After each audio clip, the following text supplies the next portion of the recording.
Arya Stark had once imagined King's Landing as something otherworldly. For so long, it had loomed in her mind as the center of the realm, a place where Targaryen kings had ruled from the Iron Throne, and knights in shining armor had competed in magnificent tourneys before the golden eyes of the court. It was a place of stories, a city of bright banners, sweeping city walls, and the Red Keep's towers looming high over the Blackwater Rush. But by the time she returned, older than her years and sharper than Valyrian steel, it was no longer a wonder. To her, the capital was a den of lions and snakes, a nest of cunning and cruelty where the Lannisters schemed upon a stolen throne. She stepped into it like she might step onto a battlefield, her mind steeled with the knowledge that she was here to serve her brother and her house, not to be seduced by illusions of glory. She wore the clothes of a street urchin and had taken on a new name, Cat of the Docks, lest she be recognized. Not that anyone would easily mistake her for a child of the North these days, with her hair cropped ragged and her sharp features smudged with dirt. She had grown taller since she had first arrived in the city as part of her father's household guard.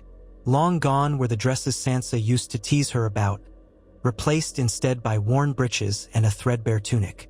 Her boots had holes in the soles that let water seep in whenever it rained, but she bore it without complaint. Her cheeks were hollow, her dark hair uneven. No one on the street would have thought her a great lord's daughter, and that was exactly how she wished it to be. In the last few moons, she had honed her many faces. She had spent her time in the shadows, skulking in alleys and deserted courtyards, sleeping sometimes in the storehouses along the wharves and sometimes behind the stables of lesser-known inns. She listened to whispers in taverns, lurked among the beggars, and learned 1,000 new curses in the markets. She recognized the subtle signals among thieves, the half-hidden gestures that opened hidden doors, the code words that kept a street gang one step ahead of the gold cloaks. She practiced her water-dancing forms at night when she was sure no one watched, her thin blade whistling in the air with each swift thrust.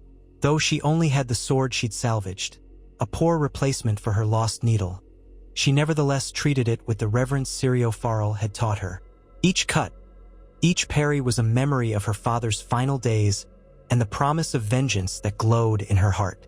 The kindly man had trained her in the arts of stealth and impersonation, yet she had returned to Westeros with her own agenda. She had not given up her old identity, no matter what faces she wore. She was still Arya of House Stark, and now, by chance or by fate, she was here once more in King's Landing, sworn to bring her brother Robb any advantage she could glean. Arya's first weeks in the city had been a test of resilience. With winter creeping over the land, the nights grew cold even this far south. King's Landing was stifling in the summer, but in these final months of the year, chill winds rattled the shutters of rotting shanties, scattering dust and straw, sending urchins to seek what meager warmth they could find. She had come in the company of a merchant's wagon from Duskendale, having performed small tasks for the man in exchange for a ride. But she had parted ways as soon as the portcullis rose at the city gate, slipping away in the swirl of travelers. If he later claimed a ragged girl had stolen away from his camp, none of the gold cloaks bothered to chase after her. Such stories were far too common here. Survival was straightforward at first. She had learned to live off scraps, to beg and to steal. She had learned the art of vanishing in a crowd, to slip a dagger from a belt or a coin from a pocket, and to do it so swiftly and deftly that no one was the wiser until it was too late to give chase. But after so many years of hardships, there was little about living rough that frightened her. It was not comfortable, but it was possible. She told herself that she could endure far worse so long as she managed to keep her identity hidden. Still, she bristled at the indignities. Every time she heard a scornful street rat, she had to bite back her anger. She was Arya Stark, a wolf in the lion's den. She had come to the capital for a purpose. Robb, king in the north, had outsmarted or outmaneuvered Tywin Lannister on several fields, but the Lannisters still held the advantage of wealth, cunning, and the seat of the Iron Throne. The tide of war stood on a razor's edge.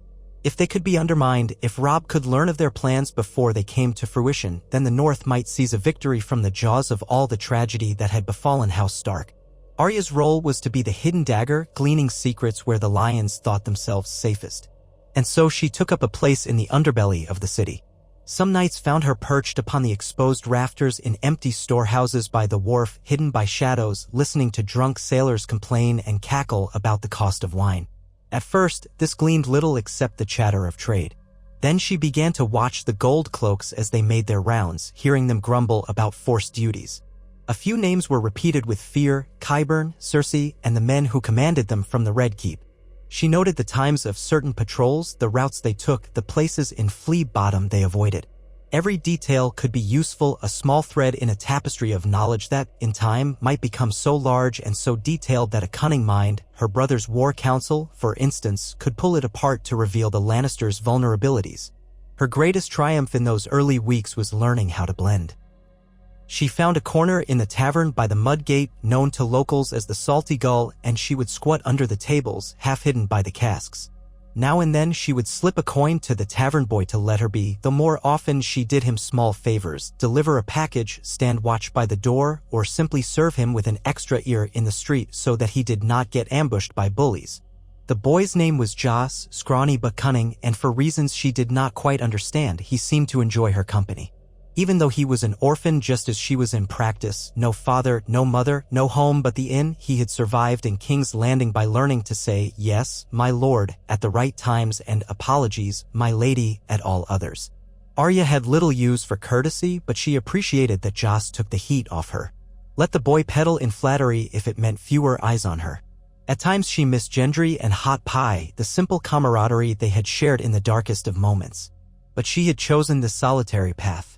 The fewer who knew who she was, the fewer who might betray her. And so she listened, learned, and soon discovered that a palace is not only contained behind great walls. The Red Keep's influence spilled into the taverns, through the tongues of tired guardsmen letting slip a rumor or two. Schemes whispered in the corner between men wearing the lion's sigil but lacking the discipline to hold their tongues. Arya drank it all in, memorizing names and times, conjuring an invisible map in her mind. The first golden opportunity came on a gray morning. Arya was half-dozing in her hidden nook at the back of the Salty Gull, lulled by the rain pounding on the roof. In the corner, two men in battered leather jerkins sat with steaming cups. They had the look of low-level Lannister hirelings, rough-handed, scarred, and loyal only so far as they were paid. Their conversation was low at first. She caught only bits: movement at the docks and Tyrell shipment. Then one of them groaned something about a letter from Highgarden. Arya's ears perked because the Tyrells were allied with the crown, but they hardly loved the Lannisters. She slid closer, heart pounding with the rush of potential knowledge. One guard grumbled that the letter demanded an escort of a large caravan from Highgarden to King's Landing, carrying grain and supplies. The other spat that the Tyrells were making too many demands, but the Lannisters had no choice because the city's food stores were near empty and the riots of the previous year were still fresh in memory. The first man complained, "We're stretched so thin. The gold cloaks can't guard every bloody wagon while also keeping watch inside the city. King's orders or not, we don't have enough men." The second nodded, swirling his cup. "We'll be at the Mud Gate day after next to meet them. Keep an eye out. Could be trouble." And just like that, her mind raced. This was the kind of detail that could help Robb. If the city was short on men, the time might be ripe for sabotage or infiltration. Arya tried to think how to get word out without betraying herself. That very evening, she left a coded message with a trusted fishmonger who occasionally carried letters north. She used a simple cipher she'd invented based on a child's rhyme: needle's point and wolf's claw. Hidden behind the lion's jaw, the order of words indicated key letters that spelled out the gist of her intelligence. It was risky, but it was also necessary. She watched from the shadows as the fishmonger hurried off for the King's Gate with a fresh catch. With luck and a bit of the old god's grace, that scrap of information might reach a northern scout or an agent sworn to House Stark, eventually finding its way to Robb's war camp. If not, she would simply try again. Days turned into weeks. Each success was small: an overheard plan for troop movements, a rumor of a newly formed alliance, or the hint of a plot within the Red Keep. Each bit of knowledge was carried north by coded dispatch, sometimes on a scrap of parchment hidden under fish scales, sometimes whispered to a friend of a friend who owed House Stark a favor. She seldom knew which bits actually arrived. She knew only that it was her role to keep trying, to stab at the lions from the shadows. But with each day, the city's atmosphere grew tenser. The Queen Regent, Cersei Lannister, had become increasingly paranoid. The common folk whispered that spies for Stannis Baratheon or the king in the north lurked in every corner, awaiting a chance to sow chaos. The gold cloaks received orders to crack down on suspicious persons. Fighting in the street increased. More than once, Arya only narrowly avoided a patrol that demanded to see papers or forced the homeless into wagons to be pressed into labor. She hid in cramped attics, behind broken shutters, crouched beneath onion sacks. Sometimes she had to flee to the rooftops, scrabbling across tilting shingles to put distance between herself and the searching torches. With every brush with capture, she felt her old anger flaring. The walls of King's Landing still reeked of her father's blood in her mind. She wanted to kill them all, the Lannisters, the guards, every last red and gold banner that fluttered in her face. Her father's voice in her dreams reminded her that patience was a virtue. Robb's calm, measured presence in her memory reminded her that she had a mission. And as she cooled, she realized a dead spy could help no one. She kept to the shadows and practiced caution. Eventually, though, her cunning found a break in the fortress that was the Red Keep. She discovered it purely by chance. One crisp afternoon, she was trailing a pair of well-dressed ladies through the streets, gleaning hints of conversation about a feast to be held in honor of King Joffrey's name day. Her mind buzzed with the possible ways to exploit such an event. Extra guests, extra chaos, and perhaps an opportunity to slip inside. Then, a single name dropped from the lady's lips. The Red Keep's underbelly is a labyrinth, or so I've heard.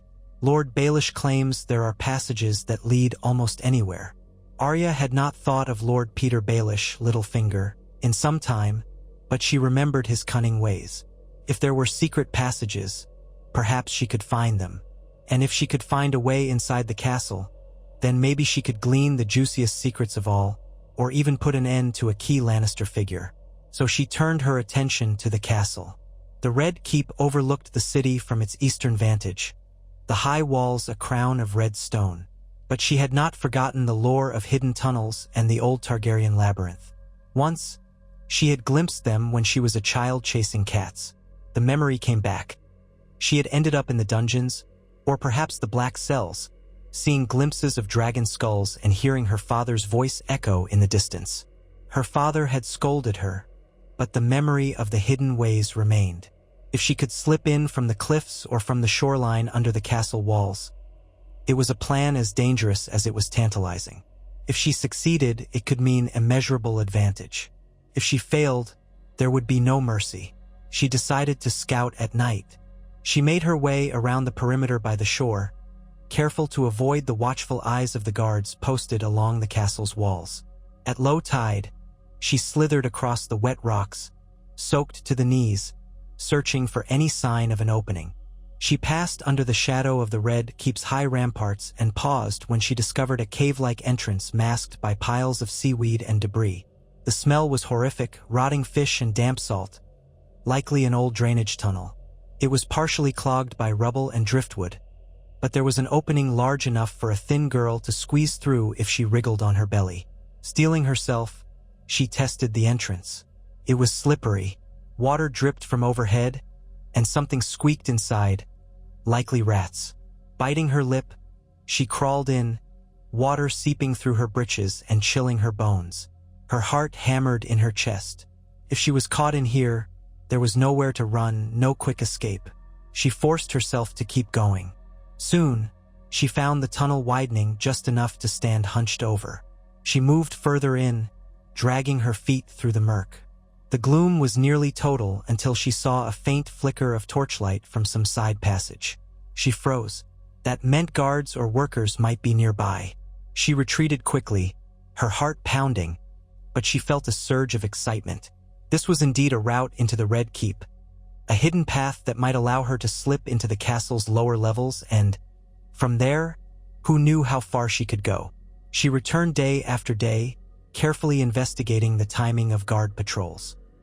She discovered that, at certain points, the Black Cell's jailers would make rounds, carrying torches. Sometimes they paused to relieve themselves in the water, grumbling about the stench. But if one was quiet and hidden in an alcove, one might slip past them. It would not be easy, but Arya thrived on difficulty. She was a wolf among lions, a ghost in the gloom. She bided her time, letting the passing nights reveal the pattern. Finally, she put her plan into motion. She timed it so she entered the drainage tunnel just after midnight, when the watch changed. She dressed in black from head to toe, even blackening her face with soot from a half-burned torch. She carried her thin sword strapped across her back, a short dagger in her belt, and a tallow candle tucked inside a small tin cup to keep the flame hidden if needed. She moved quietly through the dark, counting her steps, recalling each twist and turn from her scouting. Twice, she had to duck behind a broken partition as she heard the shuffle of boots or the murmur of a guard's voice. Yet she pressed on, deeper into the castle's foundation than she had ever dared. At length, she found an ascending stair, dank with dripping water. She climbed, pressing against the stone to keep her footsteps hushed. The air turned stale. With each landing, she paused, listening. The shape of the passages told her she was heading into the depths of the Red Keep. On the final flight, she came to a heavy door. She tried the latch, found it bolted. Her heart sank. But then she discovered a small gap where the masonry had cracked. A slight shift in the door told her it was not well maintained. She spied a rusted iron bolt. Slowly, she worked her dagger into the space, applying gentle pressure. The corroded bolt groaned. She worried the noise might echo. She paused, heart in her throat, but no response came from beyond. Carefully, steadily, she teased the bolt free. Took several agonizing moments. Finally, with a soft clang, it came away, and the door swung inward an inch. She pushed it open and found herself in a pitch-black corridor. The smell of torch smoke and old stone greeted her. She listened for footsteps but heard only the distant drip of water. Holding her breath, she edged forward. The corridor led into a larger hallway, this one lit by a single torch bracketed to the wall. But no one was in sight. On Kat's feet, she slinked forward, taking in her surroundings. The corridor was lined with old iron gates that presumably led to storerooms or cells. She saw no immediate guard presence. Her plan was not to linger long, but to discover the layout of these corridors and find an entrance to the upper floors, where the Lannisters and their council would meet and plot. If she could glean the schedule of council meetings or who was visiting at odd hours, she could pass word on to Robb. She moved quietly, her senses alive. Every flicker of the torch seemed loud. Every drop of water seemed to echo. At one corner, she saw a sign of recent movement, footprints in the dust, and more so, a bit of cloth snagged on a hinge. Possibly a guard. She swallowed and pressed on. Time stretched out as she snuck through corridor after corridor, always mindful to keep track of her path. She glimpsed steps leading upward to a heavier door that looked more polished, more used. She approached, placing an ear to the wood. She heard muffled voices and recognized the accent of a Lannister man-at-arms, the clipped, direct manner of speaking she'd heard so often from the west. They were discussing a new infiltration rumor. Some spy might be in the city, passing messages north. We've been told to keep an eye on suspicious folk, especially around the docks. Arya's pulse thudded. That was her, no doubt. She smirked to herself in the darkness. They had no idea she was already inside. She carefully retreated, deciding it was too risky to attempt passing through that door with men so close. Instead, she explored a side passage. She soon found a narrower staircase spiraling upward. The steps were worn from countless years of use, yet the dust indicated few trod here now. She climbed, counting each step, until at last she emerged behind a tapestry.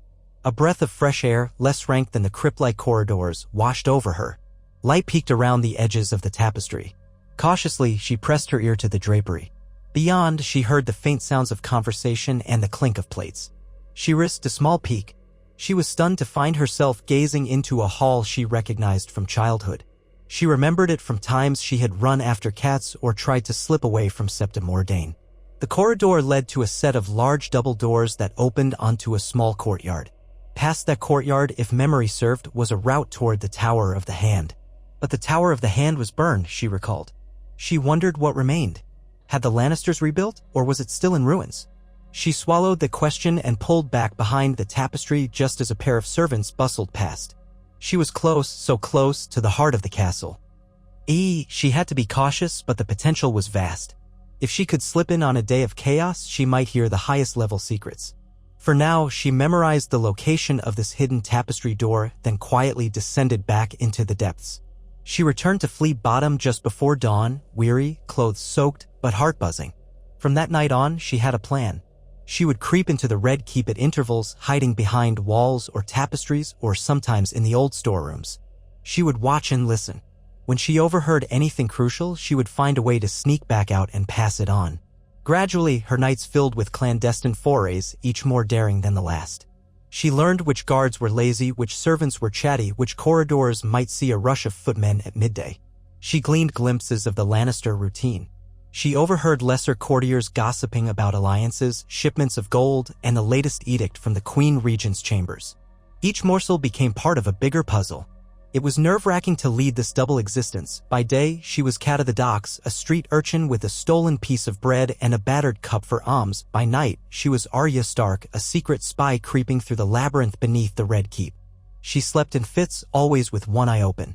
Her dreams were haunted by wolves and giant black cats and the memory of her father's final moments. In these dreams, she was always too slow, too small to save him. She would jolt awake, her throat raw from a scream she dared not release. She would press her hand against the cold ground, drawing comfort from the faint sense of purpose that kept her going. "I will avenge you, father. I will help Robb. The pack survives together." Then came a night that changed everything, when her clandestine infiltration brought her closer to the center of Lannister power than she had ever dared. It was late, and the Red Keep was quiet with a strange hush, as though even the mice hid in corners. Arya was slinking through a corridor on the third level, hidden behind a thick curtain that framed a window. She had scaled the tapestry passage and ventured up to test if the upper floors offered a vantage point. Suddenly, she heard low voices echo from around the corner. Instinct had her flatten against the wall, heart pounding. "I don't care how the Tyrells feel about it," a commanding female voice snapped. Arya recognized it instantly, the Queen Regent, Cersei Lannister. Arya's mind raced. She peered through a small gap in the curtain. She could see a sliver of corridor, the swirl of a golden gown. Another voice answered her, low and male, probably her brother Jaime, or perhaps Lord Tywin himself. Arya strained to listen. "We need their food," said the man. Arya did not recognize the timbre of this voice immediately, but it was authoritative. "We can't starve King's Landing, especially when the city hates us well enough already.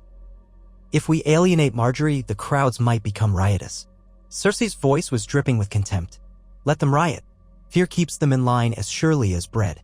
But yes, we need the supply. Still, we must not appear weak. The Tyrells want Joffrey to bend to them on every matter. We can't allow that." There was a pause, then the man said, "Then do as Tywin does, appease them with meaningless concessions. But quietly fortify the city walls. Let them smell the threat. If the Northmen come closer, we might." A door somewhere deeper in the corridor opened, and the voices trailed away. Arya's mind whirled with half-heard fragments. The Northmen come closer. Had Robb advanced further south? She needed more details. She waited, breath held, hoping for more conversation. At length, she heard footsteps moving away. Quietly, she slipped out from behind the curtain and followed, keeping distance. She trailed them to a small audience chamber. The door closed, and 2 Lannister guards took up positions outside. Arya's heart sank. She could not get near enough to eavesdrop without risking a fight. And a fight meant discovery. So she lingered in a side passage, hoping the meeting would end soon and some clue would spill out. She did not have to wait long before the door opened again. Cersei swept out with regal indignation, followed by 2 men. One was indeed Jaime Lannister, wearing a dark tunic and a scowl. The other was none other than Lord Varys, the Master of Whisperers.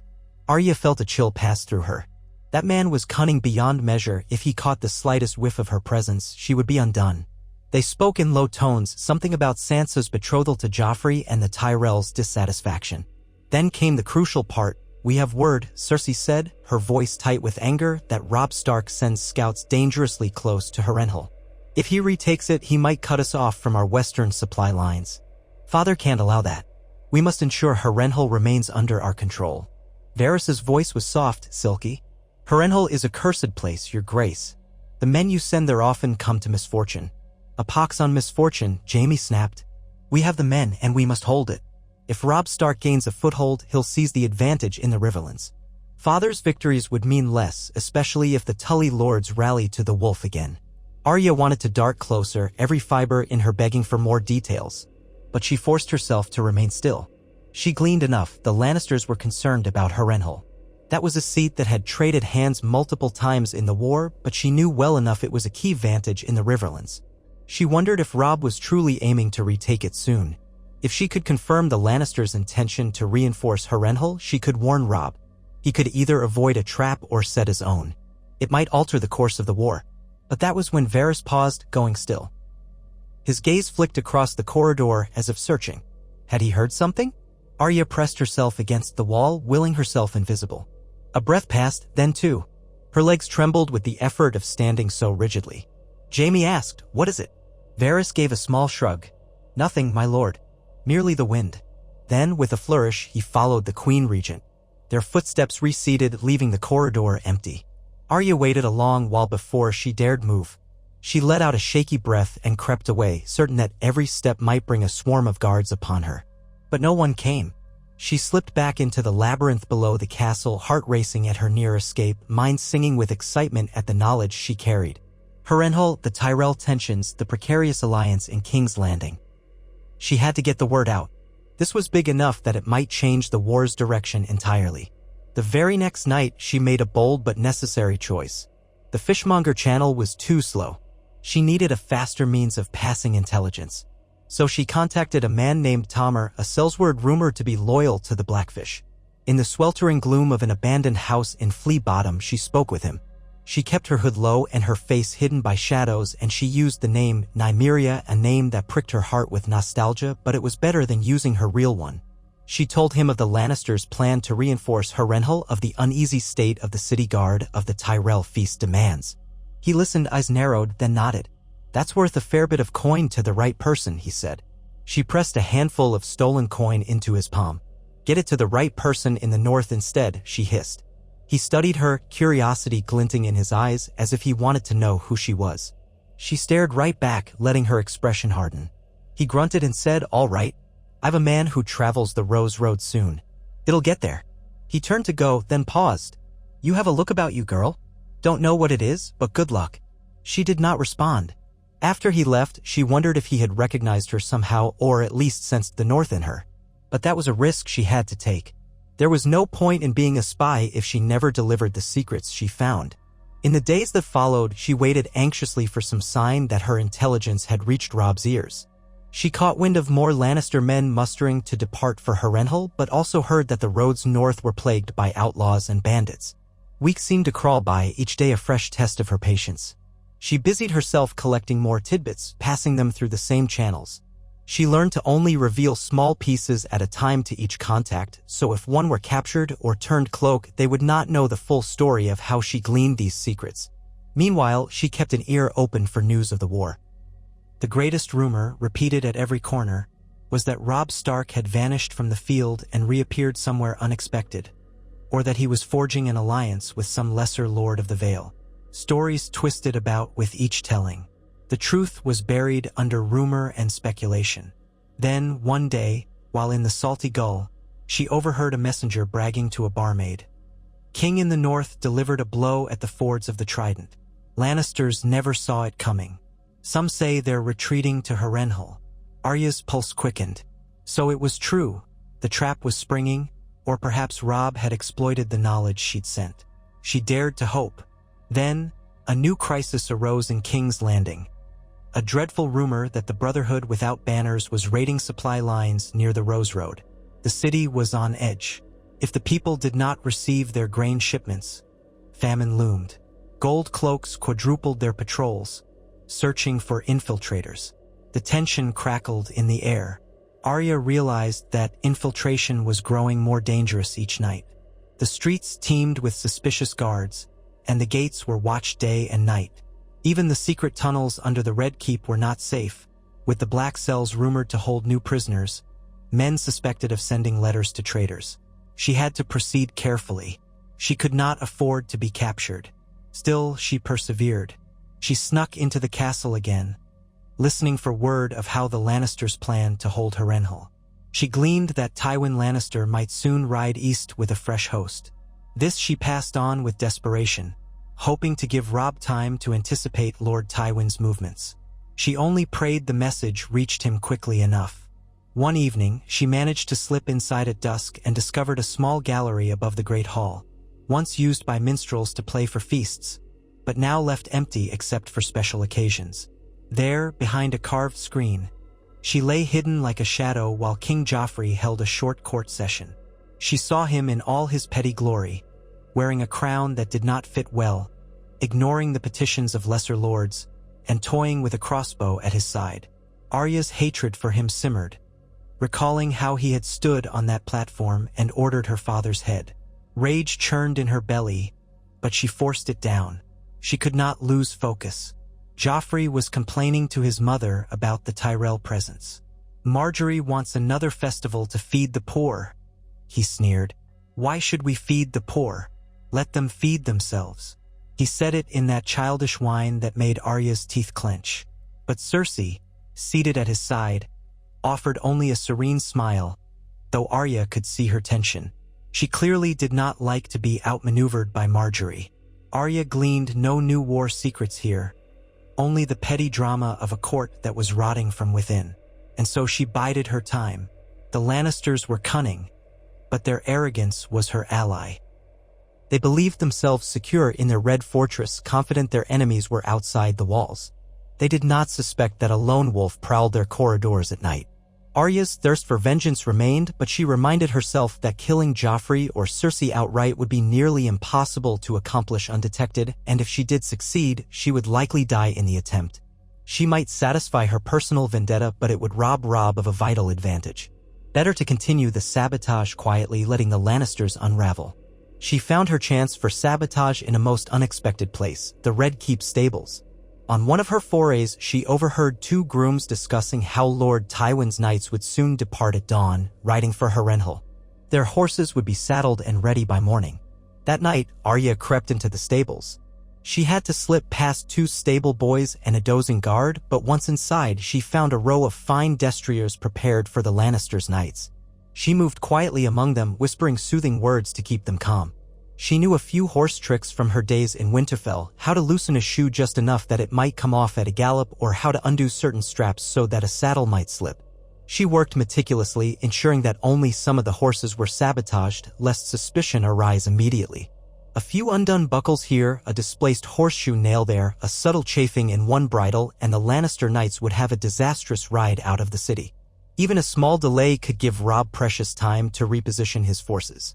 She escaped before dawn, silent as a ghost.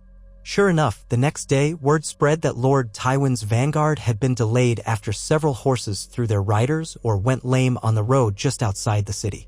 The rumor was that bandits had snuck in or that incompetent stable boys had done a poor job.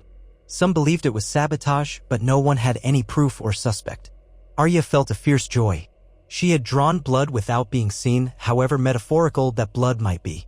Every day that Tywin was delayed was a day for Robb to capitalize on. The city whispered of the Queen's fury, the official demands for an investigation, but in the churn of King's Landing's chaos, it was just one more scandal among many. Encouraged by her success, Arya looked for more ways to sow confusion. She took to forging small messages in the name of a Lannister official she knew was absent from the city. She would slip the papers under the doors of minor stewards and scribes in the Red Keep, instructing them to perform contradictory tasks regarding supply distribution or guard rotations. The effect was small chaos. One steward would move shipments from the harbor to the gatehouse, another would countermand the order, each pointing to a written directive supposedly from higher up. It wasted time, resources, and morale. Eventually, someone would grow suspicious, but by then the harm was done. In the city itself, she used bits of stolen coin to hire street urchins to spread rumors that the Lannisters planned to raise taxes on the poor to fund the war. She had them say it in markets and street corners, building the seeds of discontent among the commoners. She knew how volatile the mob could be. If she fanned the flames just enough, perhaps the city would become more dangerous for the Lannisters to control, forcing them to keep more gold cloaks at home instead of sending them to the battlefront. Every subtle sabotage was a dagger thrust at the lions. And each success filled Arya with a grim satisfaction. She still repeated her kill list at night: Cersei, Joffrey, Island Payne, Meryn Trant, others who had wronged her family. But now she channeled that lethal desire into infiltration, espionage, sabotage. She did not forget Sansa. In glimpses from afar, Arya saw that her sister remained a prisoner of sorts, though outwardly living in luxury as King Joffrey's betrothed. If Arya crossed paths with Sansa, her cover might be blown in an instant, but she still wanted to see her, to know if Sansa was well. One twilight, skulking in a courtyard, Arya glimpsed her sister stepping out of a litter, flanked by Lannister guards. Sansa looked thinner, her eyes distant, her hands folded. She wore the stark coloring in her hair, but her gown was embroidered with the golden lion. Arya's heart twisted with a fury that threatened to erupt. She wanted to call out. She wanted to run to her sister's side. But she forced herself to remain silent in the shadows. Sansa's face was composed as if she lived behind a mask of courtesy and passivity. Arya wondered if her sister was as lonely and frightened as she looked. She yearned to free her, but how? The Lannisters had snatched Sansa as a hostage, and her captivity served as a shield against the North. To attempt a rescue might doom them both. She had no illusions about what would happen if she tried and failed. So she could only watch, tears burning in her eyes, until Sansa disappeared behind the high doors. Her sister was so near, yet so far. That night, Arya dreamt of Winterfell, of playing in the courtyard with Sansa, their father looking on. She woke with tears on her cheeks, but the cold reality of King's Landing sharpened her resolve. She could not help Sansa alone, not yet, but she could perhaps tilt the war in Robb's favor until a rescue was possible. Her nightly infiltration continued, but each success heightened the risk. The Red Keep's guards grew more suspicious, scouring the lower levels for signs of intrusion. Once, Arya rounded a corner in the dark and nearly collided with a gold cloak carrying a torch. Only her quick reflexes saved her. She ducked and rolled under a tapestry while the guard cursed. Another time, she tried the stable sabotage again, only to find a second guard posted. She barely slipped past him by hiding behind the bulk of a sleeping horse. The guard's lamp cast a glow that nearly revealed her crouching figure. Her heart hammered so loudly she was sure he must hear it. When at last he moved on, she slipped away, teeth chattering in a surge of terror. The tension weighed on her night after night, but she persevered. In the midst of this, news from the war front arrived in a torrent of rumors. Tyrion Lannister, the acting hand of the king for a time, had made some arrangement with the Iron Bank of Bravos, or so it was whispered, to secure more gold. The crown's debts were mounting. The city's finances were in disarray. Cersei and her council grew more desperate, imposing new levies on the merchants. The merchants passed those costs along to the common folk. Riots began to spark again in Flea Bottom. The tension was near breaking. But as the city simmered, a new shadow fell over the Red Keep, news that Stannis Baratheon had begun to move ships near the coast. After his defeat at the Blackwater, many had believed him spent. But now apparently he was mustering anew. The Lannisters had more enemies than they could comfortably handle. Arya seized upon the confusion. If Joffrey was forced to send more men to guard the coasts, that further weakened the city's internal defenses. Perhaps Robb could strike a decisive blow. She fervently hoped that the messages she continued to smuggle out gave her brother and his generals the knowledge to exploit any opening. Late one night, she overheard a conversation that chilled her. Qyburn, the ex-maester, was rumored to be performing foul experiments in the dungeons, creating monstrous brutes. The story seemed too outlandish to be believed, but the men who whispered it seemed genuinely afraid. If the Lannisters were dabbling in unnatural arts, it might complicate the war. Arya shuddered at the memory of Harrenhal and the monstrous Gregor Clegane. But she steeled herself. If she could locate any record or plan of Qyburn's new horrors, it might be crucial to warn Robb. From then on, she turned her efforts to gleaning mo. About Qyburn's doings. She shadowed a few men who carried crates into the Red Keep cellars, though she dared not venture too close. She picked up snatches, the smell of chemicals, half-heard descriptions of unnatural groaning. It turned her stomach. She took that intelligence to Tommer, urging him to pass a warning north, beware of Qyburn's new weapons. She didn't know how else to describe them, but the scribble she handed Tommer was emphatic. They are monstrous. Possibly unstoppable. Use caution. She wondered if Robb would believe her, or if the warnings would even get through. The only certainty was that she must keep trying. Hers was a lonely war within the war. That lonely path grew more harrowing when, on one of her infiltration nights, she glimpsed a figure prowling the same hidden corridors she used, a tall shape in a dark cowl moving with surprising stealth. At first, she thought it might be a guard. But as she hid behind an archway, she saw the figure produce a small metal device that opened a secret panel in the wall. The figure slipped inside, then the panel closed. Arya's blood hummed with curiosity. She waited for a time, then approached the panel, searching for a latch or a lever. She found nothing but a crack in the stone. She pressed her ear against it, but heard only faint echoes. Was this a rival spy? Or was it Varys moving through his secret passages? She knew he was called the Spider for a reason. If he suspected her presence, he might weave a trap. For days, she tried to discover more about that hooded figure, but the labyrinth was vast and the castle full of hidden ways. She saw no sign of them. She grew increasingly aware that she might not be the only invisible presence in those corridors. Had someone else been playing this game far longer than she had? It reminded her to stay vigilant lest she become the prey. Her concerns only grew when she heard new rumors swirling among the servants. The Queen Regent has found a secret letter detailing plans from within the castle. Arya tensed. Could that be one of hers? Or someone else's? They say she's punishing the staff, looking for a mole. Soon after, several men and women who worked in the Red Keep vanished, rumored to be imprisoned or worse. The tension was now suffocating. Guards patrolled the halls more diligently, demanded passes from scribes and stewards. Her infiltration routes became ever more perilous. One wrong step and she would share their fate. Yet Arya refused to yield. Even if the risk was mounting, how else was she to serve her house? The Lannisters would never expect a ragged orphan girl to be the dagger at their backs. That was her strength. If there was one lesson she had learned from Winterfell's training yard to the House of Black and White, it was that fear can be mastered, that stealth was her ally. She just had to remain calm. One fateful night, she ventured into the castle again, determined to confirm whether Lord Tywin was truly leaving the city or if he was only bluffing. With all the new patrols, it was a gauntlet. She squeezed past 2 knights in an alcove, then ducked behind a statue of Aegon the Conqueror while 3 gold cloaks passed. She nearly reached the corridor she wanted when, out of nowhere, a voice hissed, "Who's there?" She whirled, finding herself face to face with a lone guard, a lantern raised. She froze. For a heartbeat, they stared at each other. His eyes flicked over her ragged attire, her soot-blackened face. Arya's heart pounded so fiercely it felt as though it might burst. She had no illusions that a young girl would be left alive if discovered creeping through the Red Keep at night. She had to act. Her training took over. She lunged, knocking the lantern aside. The guard shouted, a startled cry that echoed in the corridor. She jammed her dagger upward into his armpit, a savage motion that Syrio Farrell would have recognized. Stick them with the pointy end only with a mortal edge. He gasped, dropping the lantern, which clanged upon the floor. She twisted the blade, her small arms shaking with effort, tears of rage and fear burning in her eyes. He staggered, trying to call out again, but blood bubbled on his lips. She ripped the dagger free and he collapsed heavily, the lantern's glow flickering across the spreading crimson stain. Arya stood panting, staring at the man she had just killed. Her first kill in King's Landing since returning.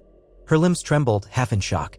She had killed before, she told herself that, but each time was a jolt of raw horror mixed with a savage sense of survival.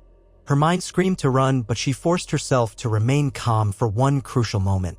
She needed to drag the body out of sight. She seized his ankles and pulled him into a dark recess behind a tattered tapestry.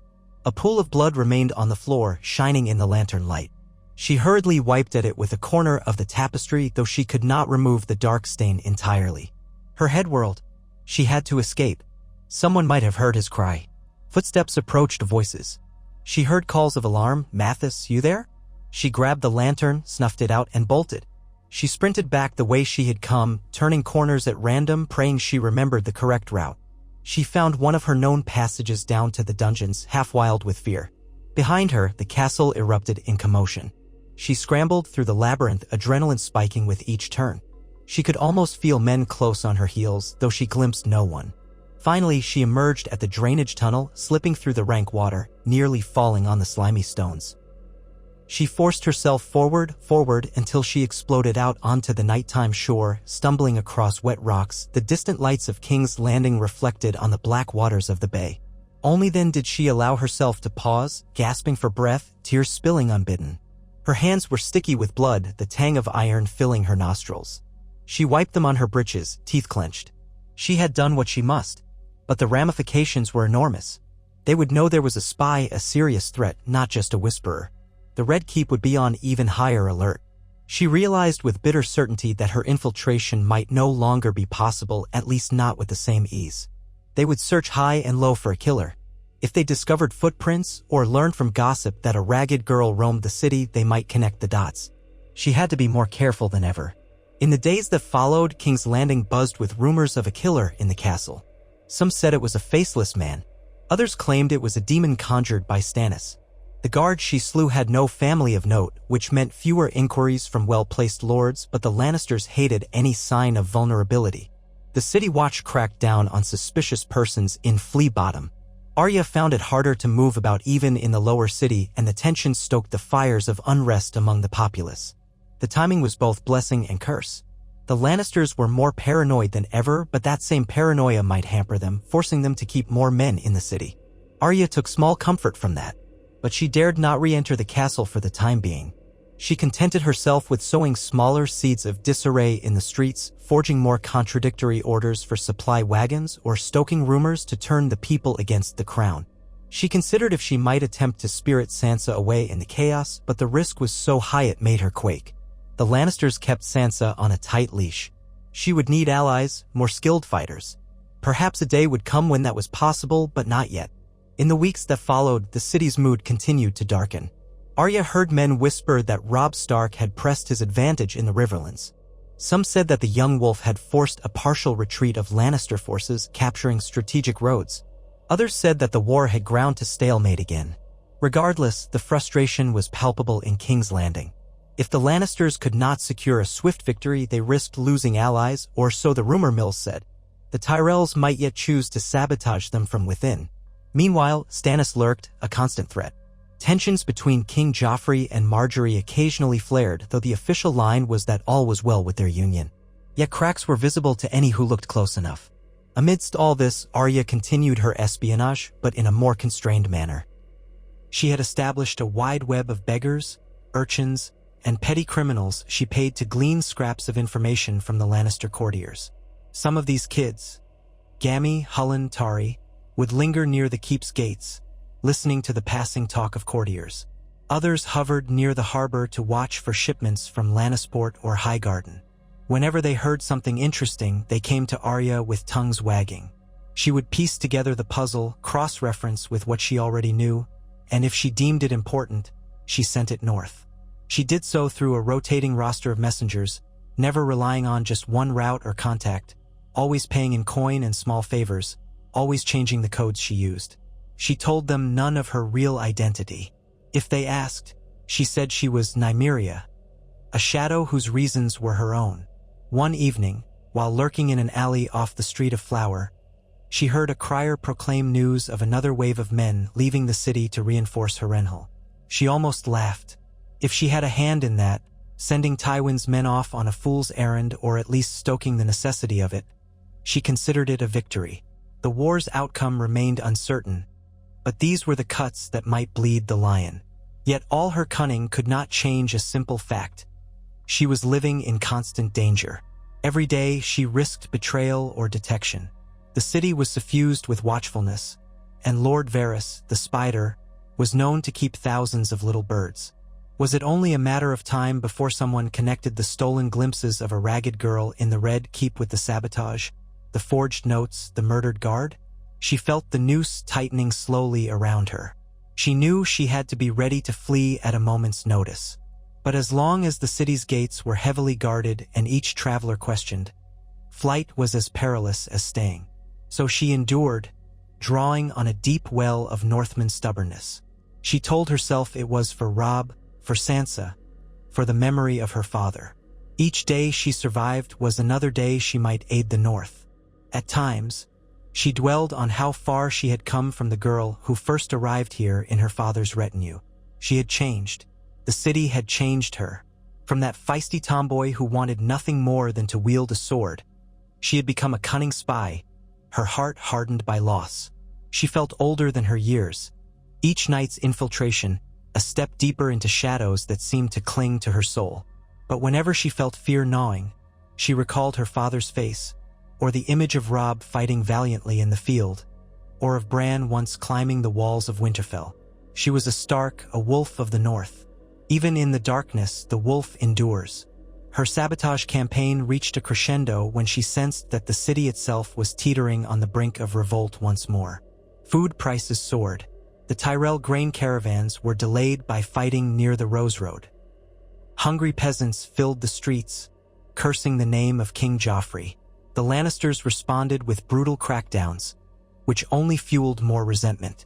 Arya watched from an alley as a crowd of desperate folk threw stones at a passing Lannister knight. The knight's men cut them down with swords and whips. she felt a hollow horror. This was a city rotting at its core. Perhaps it deserved to collapse. Amid all this, she did not forget that she was a Stark of Winterfell. Hers was not just sabotage for vengeance, but sabotage to protect the North. She sometimes recalled that her brother Jon was somewhere beyond the wall, fighting an entirely different war. She thought of Rickon, wherever he might be, of Bran in hiding, of Sansa trapped in a gilded cage. Her family was scattered, but perhaps if Robb triumphed, they could gather again. That hope sustained her, so she pressed on. Her last major operation before things would change irrevocably was something she had planned for months. Forging a set of directives to an important quartermaster in the Red Keep's arsenal, instructing him to move 2 large shipments of crossbow bolts outside the city for training exercises that did not exist.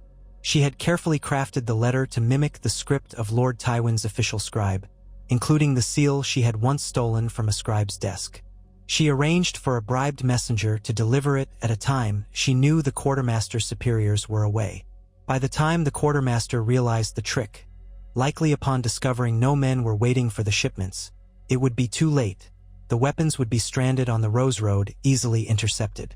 If the North could intercept them, it would deprive the Lannisters of vital supplies. Even if not, it would at least cause great confusion. And so it was done. Arya did not know if it succeeded, but she relished the thought of Lannister men wandering roads in vain. Yet, unknown to her, the net was closing. On a cold morning, she woke in her usual hideout behind a shuttered stable to find Joss, the tavern boy, pounding at the boards. He looked frantic, breath coming in gasps. "Cat," he hissed. "They're searching the docks. The gold cloaks, they say there's a killer. They're rounding everyone up. People are whispering it's a girl they want." Her stomach lurched. "How do they know it's a girl?" "I don't know," he said in panic.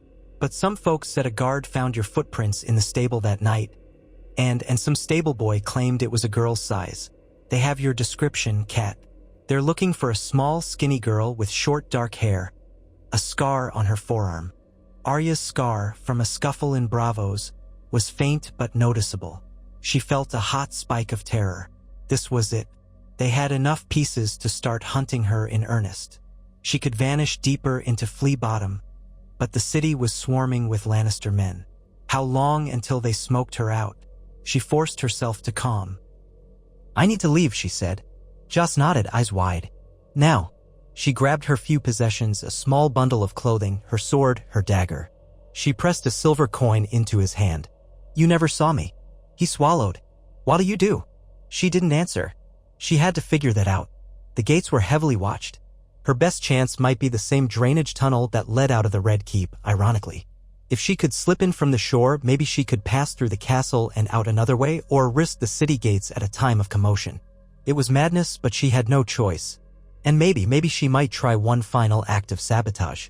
If this was her last night in King's Landing, she would make it one the Lannisters would not forget. Before she left Flea Bottom, she spread a rumor among the urchins. A large shipment of wheat is arriving at the Mud Gate for the Lannisters alone, not for the poor. It was half lie, half truth, but the effect would be the same. The starving would gather, outraged. It might create a riot, a distraction. In the swirl of chaos, she might slip away. That night, as the shadows of dusk stretched long, she made her way to the wharf. She kept to the back alleys, pulling her hood low, avoiding gold-cloaked patrols. Sure enough, near the Mud Gate, a seething crowd had gathered. The rumor had worked. People clashed with a small contingent of city watchmen. Shouts rose, fists flew, flames crackled. Arya stayed on the outskirts, scanning for a route. Satisfied that the chaos was sufficient, she melted away toward the shoreline. She found a skiff moored by an old pier and quickly cut it loose, climbing aboard. Quiet as a cat, she rowed out into the black waters, away from the glare of torches. The city receded behind her, flickering with unrest.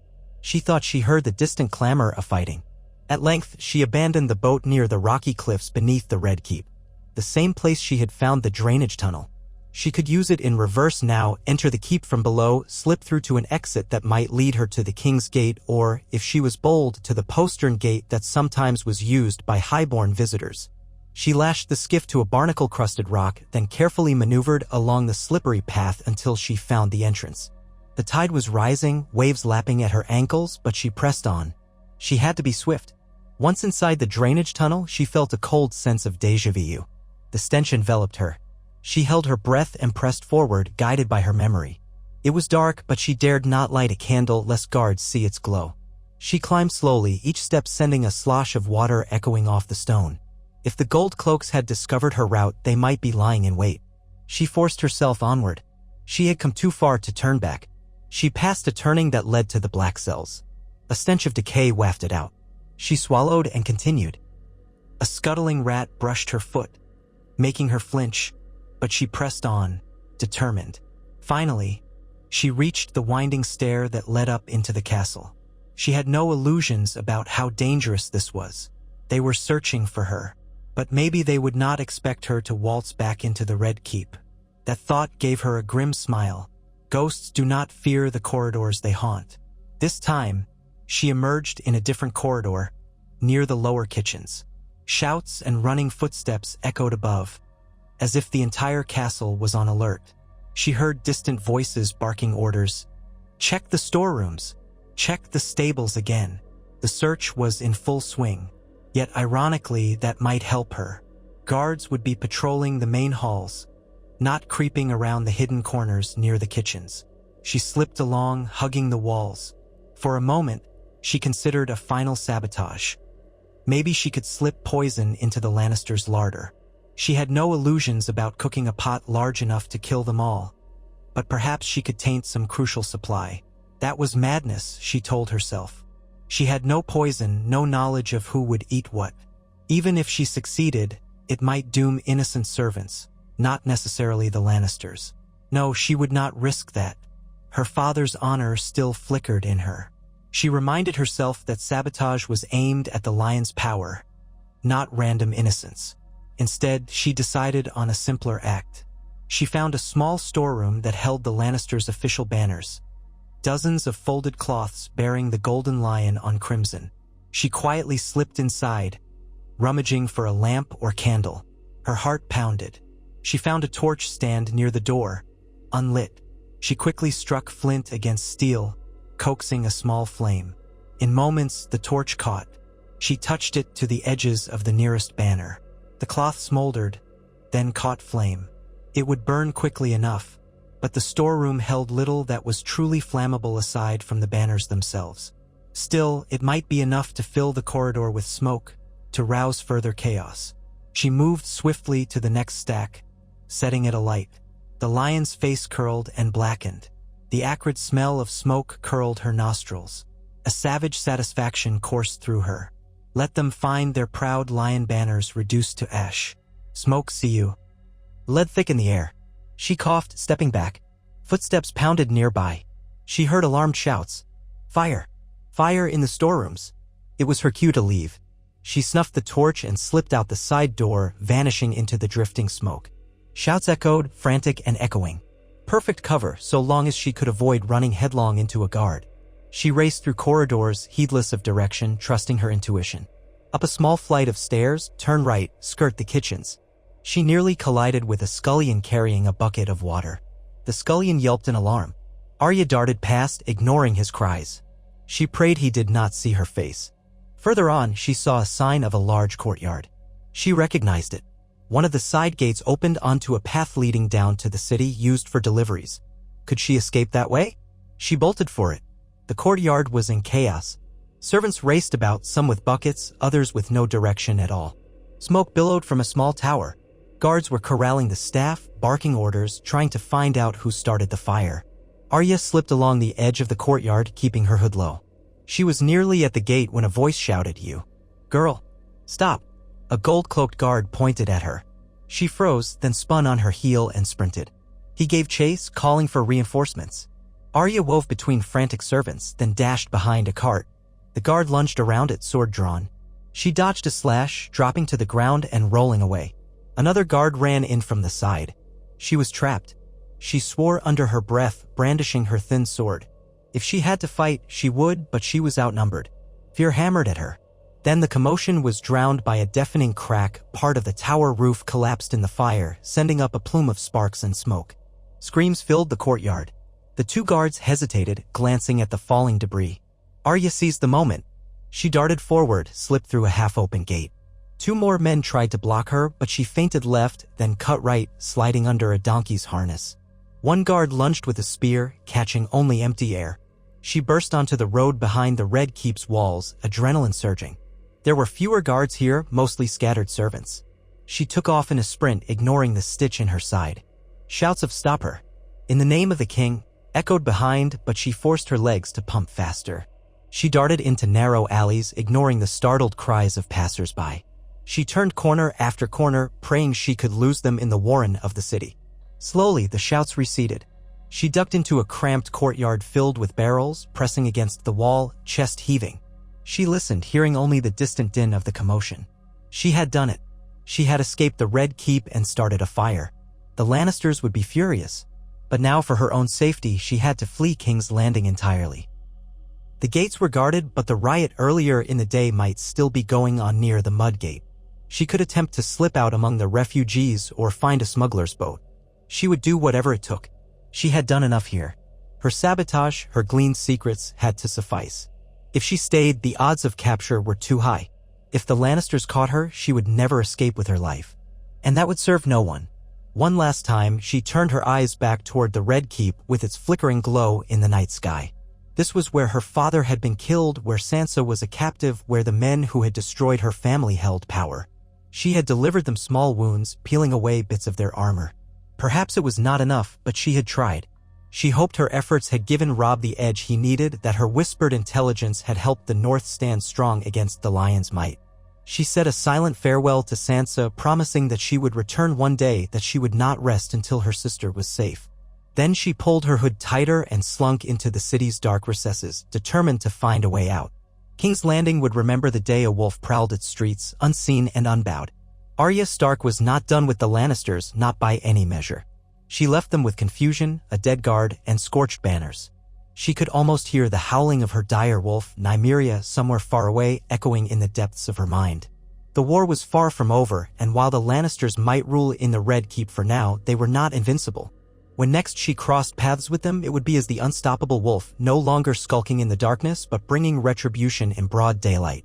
For now, she vanished into the night, the city smoke curling against the sky, a testament to the quiet wrath of a Stark who had become a hidden dagger and who would remain so until the day came to strike for good. Arya did not look back after that night. She emerged onto the cramped, twisting streets by the river in the darkest hours before dawn, her body tense, her mind whirling with the memory of leaping flames and the shrieks of panicked men. The smell of smoke clung to her clothes, and every time she glanced around, her heart jolted in fear of seeing a Lannister patrol on her heels. Yet the streets beyond the Red Keep were quieter than she expected, which meant that the chaos within still raged. She took advantage of that distraction to slip deeper into the warren of alleys where the cramped tenements leaned precariously. In the distance, she heard the muffled roar of unrest, angry voices, iron on iron, the distinct timbre of King's Landing caught in one of its frequent fits of violence. It was exactly the cover she needed. The Mudgate was barred shut, its guards in a frenzy as they tried to keep the riotous crowd from pouring back into the city after the rumor of withheld grain. But Arya knew that gate too well. She had already found the small postern door once as a child, though the memory was dim, perhaps from chasing a cat or sneaking out to watch the ships pass. It was a narrow door hidden in the thick stone, meant for harbor inspectors. She had no papers, no official reason to exit, but official reasons were for those who cared about being caught. She lurked in the shadows of a crumbling masonry alcove, watching as 3 gold cloaks hurried by, cursing the crowd and each other. Once they vanished, she crept closer to the postern. It had a single guard posted, a man who looked uneasy, glancing from the sullen water of the Blackwater to the swirl of torchlight behind him. He gripped a spear. Arya's heart pounded in her throat. She hesitated, hiding behind a stack of rotted crates. Could she kill another guard, slip through, and run? The thought made her feel hollow. The last guard's death still clenched her insides with guilt, though she knew she would do it again if cornered. Better to avoid it if she could. A group of frightened townsfolk rushed toward the gate, shouting at the guard, demanding to be let out before the fire spread. The guard turned on them, barking orders for them to stand back, brandishing the spear. Arya spied her chance. In the confusion, she ducked behind the group, pressing low until she was practically crawling on her hands and knees. The townsfolk cursed, the guard's spear waved, but he seemed more concerned with keeping them at bay than noticing a single small shape scooting around the edge of the wall. As they pressed forward in a frightened mob, he jabbed the spears but into someone's gut, and the man doubled over with a cry. Arya darted behind him, flattening her body against the cold stone of the gate's frame. The door was unlatched to let in a pair of soldiers. She seized the instant. Holding her breath, she stole through the gap, heart hammering, and emerged on the other side by the wharf. She heard the guard's voice ring out, "Oi!" The door closed, but she had already slipped into the gloom. The wharf was nearly empty except for a few battered skiffs and small fishing boats. Perhaps one of them would ferry her across the Blackwater or up the coast, or she could simply hide until daybreak, then vanish into the countryside beyond the city. Anywhere but here. The wind off the water stung her eyes and carried the stink of salt and sewage. As she hurried along the plank walkway, she realized she had to be mindful of any local toughs or boatmen who might demand coin she did not have. A few glimpses over her shoulder confirmed she was alone. The sky above was starless, cloaked in low, brooding clouds. Her breath came in ragged bursts. She felt painfully aware of her vulnerability. She needed a plan, some new path. But for the moment, survival was enough. She found an old fishing vessel tethered to a post, the hull battered, the deck empty. The wind made it sway, scraping its rope across the wharf with a repetitive squeak. It might be her best option. She tested the plank leading aboard, wincing as it creaked loudly. She climbed softly onto the boat, stepping behind a small cabin. From this vantage, she could see the flickers of distant torches, the swirling shapes of city watchmen searching the shoreline. Her lungs tightened. If they came aboard checking for stowaways, she would have to hide. She was exhausted and out of options. But maybe the watchman would not think to check every worn fishing boat. Crouching, she peered through a grimy porthole into the cabin. It seemed deserted. The smell of old fish scales and mildew churned her stomach. But that was no worse than the stench of flea bottom. She forced her body inside, closing the rickety door behind her. For now, it would serve as a hiding place. She had no notion of how much time passed as she huddled in the cramped cabin, listening for footsteps. Only when dawn's gray light slanted through the porthole did she rouse herself. Her stomach rumbled with hunger, and she realized she had scarcely eaten in a day. But she ignored it. Survival, then escape. She had to figure out how to leave King's Landing entirely. There were roads that led north. The Rose Road veered southwest. The King's Road ran straight into the heart of the continent. But the city gates were heavily guarded. She might need a smuggler who could row her out of the bay under cover of darkness, or else a merchant who would take her as a stowaway in a barrel. Or she could try braving the gate of the gods, forging papers to pass as a servant. The risk was immense, yet she had no better plan. She dozed fitfully, only to be startled awake sometime mid-morning by voices on the deck. "She's a good old tub, caked in filth but still afloat," a man said. "Ye want it or not?" Another voice replied with hesitation. Arya's blood turned to ice. She pressed herself into a corner behind a crate. Through a narrow gap, she could see 2 sets of worn boots on the deck. She heard coins clink. A sail of the boat, perhaps. If they came inside to inspect the cabin, they would find her immediately. She tensed, gripping the hilt of her dagger, the same that had killed the guard. She hated the thought of shedding more blood, but if discovered, she doubted these men would let her slip away gently. One of the men spat over the side. "Fine, we'll take her off your hands. Nasty business in the city right now. Best get out while we can." He sounded on edge. The other grunted. "Can't blame you. Heard the gold cloaks are searching for some murderess or the 7 know what, and the folks are half starving again. King's Landing is a pit." The conversation was laced with tension. Arya's heart hammered. So the city watch was indeed scouring every corner for her. She tried to breathe silently, flattening herself behind the crate. One of the men shuffled toward the cabin door. Arya swallowed. Her knees twitched, ready to spring. The door rattled, then opened. A shaft of watery daylight fell inside, illuminating the gloom. Dust motes danced in the light, and the smell of sour fish intensified. The man stuck his head in. He was grizzled, face-lined from years of exposure to sun and wind, with hair that might once have been black. He squinted as if half-blind. "Ha," he grunted. "Might need a bit of a scrub, but she'll do." He took one step inside. Arya stilled. If he ventured another couple of steps, he would see her crouched there. Her fingers tightened around the dagger's grip. She pictured the movement, a swift lunge, a stab under the ribs, the warm gush of blood. Her stomach twisted in revulsion. But she had no choice. She readied herself. One step, another. His gaze flicked about. Then, with a muttered curse, he seemed to lose interest. He turned back. It's a shack on the sea, but it'll float." He shut the door behind him, leaving her in darkness again. She expelled a silent, shaking breath. Moments later, she heard them speaking on deck, concluding their business. The older man said something about leaving with the tide, which would shift in the afternoon. That meant the new owners might soon sail away, inadvertently taking Arya with them unless she slipped off before they weighed anchor.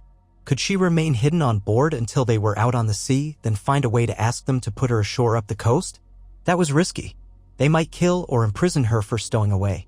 On the other hand, if she tried to leave the boat now, with the wharf crawling with guards, she could easily be spotted. Another path beckoned. If the new owners intended to flee King's Landing because of the troubles, they might be persuaded by coin or threats or both to drop her somewhere safe. But that required revealing herself. And if they recognized her as the girl the crown wanted, they might turn her in for a reward. She weighed her options in a storm of silent deliberation. Then, outside, a bell tolled in the city, echoed by the raucous noise of the wharves. She heard crates being moved aboard, sacks dropping with heavy thuds. More footsteps. The boat's deck creaked under their weight. Her time was running short. She closed her eyes, inhaled. There was a chance, a small one, that these men would be too desperate or too unscrupulous to care about a bounty. She decided swiftly. She would wait until they set sail. If they actually did, then reveal herself once they were clear of the harbor. By that point, turning back would be a chore. Perhaps that would give her leverage. In uneasy silence, she waited. The morning dragged into midday as the men prepared the boat. Through the walls of the cabin, she heard curses about the state of the sail, the smell of rotten fish, the shape of the hull. Eventually, the distinct scrape of rope told her they were casting off. Her heart fluttered. The deck swayed more vigorously. Shouts from the wharf receded. Bit by bit, the water's roll became more pronounced until she felt sure they were truly leaving King's Landing behind, slipping into the tidal flow of the Blackwater rush. She tried to peek out a corner of the door. She glimpsed the city's skyline drifting away, the Red Keep's towers still wreathed in a faint haze of smoke from the fire. A swirl of emotions pulsed through her, relief, regret, fury. She was leaving behind Sansa, but she was also escaping the lion's den. She reminded herself that if she stayed, she would be dead or captured by nightfall. Surviving was the only path to seeing Sansa free someday. As soon as she was certain they had passed beyond the harbor walls, she rose on trembling legs. She practiced in her mind what she might say. Threats? Promises? She had some stolen coin from her time in the city, though not a fortune. Enough, perhaps, to persuade them. She told herself, be bold like a wolf. She pushed open the cabin door and stepped onto the deck. Two men spun to face her, startled. The older one, who had inspected the cabin earlier, let out a sharp curse. The other, a younger man with a wiry frame, shoved a coil of rope aside and reached for his belt knife, eyes narrowed. Arya lifted her chin and tried to exude confidence despite her tattered appearance. I won't hurt you, she said, unless you make me. Let me ride with you up the coast. I have coin. She kept her dagger in her hand, though she did not point it at them. The older man blinked, then barked a laugh. A stowaway girl with a blade. Not the strangest thing I've seen, but close. His smile did not reach his eyes. The younger man spat over the railing. More trouble than we need, old man. Throw her overboard. He took a step forward. Arya's heart pounded, but she held firm. I'm worth more to you alive. I can row, I can help. I have silver. She drew a small pouch from her belt, letting them hear the clink of coins. If you take me back, you'll have the gold cloaks all over you. Is that what you want? They're searching for someone in the city. They'll think you're involved. You want that trouble. The younger man's face twisted. And if they're searching for a girl, you might be that one, for all we know. We could collect a ransom. His eyes glinted with greed and fear in equal measure. He took another step, the deck shifting underfoot. Arya swallowed the lump in her throat. Try it and you'll have to sail back to King's Landing. Is that where you want to go? Into the arms of that mob? If they catch you with a stowaway, they might just throw you in the dungeons too. I promise you it's not worth it. She tried to steady the trembling in her voice. But if you take the silver and you let me off somewhere up the coast near Duskendale, or even further, you'll make more than you would in a year of selling fish. The older man stared hard at her. His gaze flicked to the younger man, then to Arya's dagger, then finally back to her face. He sighed. Gods be good, the city's too hot for us anyway, and we've got little interest in tangling with Lannisters. Show me what coin you have. She extended the pouch. He snatched it, loosened the drawstring, and whistled softly at the half-dozen silver stags inside. Not a huge sum, but enough for battered fishermen desperate to get away from King's Landing. Finally, he nodded. We'll put you ashore near Crackclaw Point or a day's sail beyond, whichever is safer. But no further, we've business to do eventually. That's the deal. The younger man muttered under his breath, but he did not object. Arya exhaled. Fine, she said. Let me stay out of sight. I'll help with chores if you want. The older man shrugged. Suit yourself, but keep that blade tucked away. My name's Bormund. He's Tam. Don't expect us to feed you lavishly. He looked her over, trying to gauge if she was truly as dangerous as she appeared. But if we see any sign of you trying to slit our throats in the night, you'll be fish food. Arya nodded. It was tenuous, but it was an agreement. She busied herself as best she could on the deck, hauling ropes and trying to appear useful, though she was no experienced sailor. Her arms were sore and the stench of fish and salt clung to every plank, but the hours passed in relative peace. The city slowly vanished behind them. She felt a knot of tension ease from her chest. Every league of water between her and the Red Keep felt like a small victory. She wondered how soon word might spread that a girl matching her description was seen boarding a fishing boat. If the Lannisters truly put out a bounty, she might never be safe. But for now, she was free. In the days that followed, the boat made slow progress up the coast, hugging the shoreline to avoid any pirates or royal galleys. Though she was not well versed in the politics of the sea, Arya gathered that Stannis still had some ships prowling. Better to remain near land. Bormund was cautious, scanning the horizon every morning. On the second day, the wind shifted, forcing them to row more often. Arya took her turn at an oar, grunting in exertion. Her hands blistered. She reminded herself that at least she was no longer huddled in King's Landing, hunted by gold cloaks.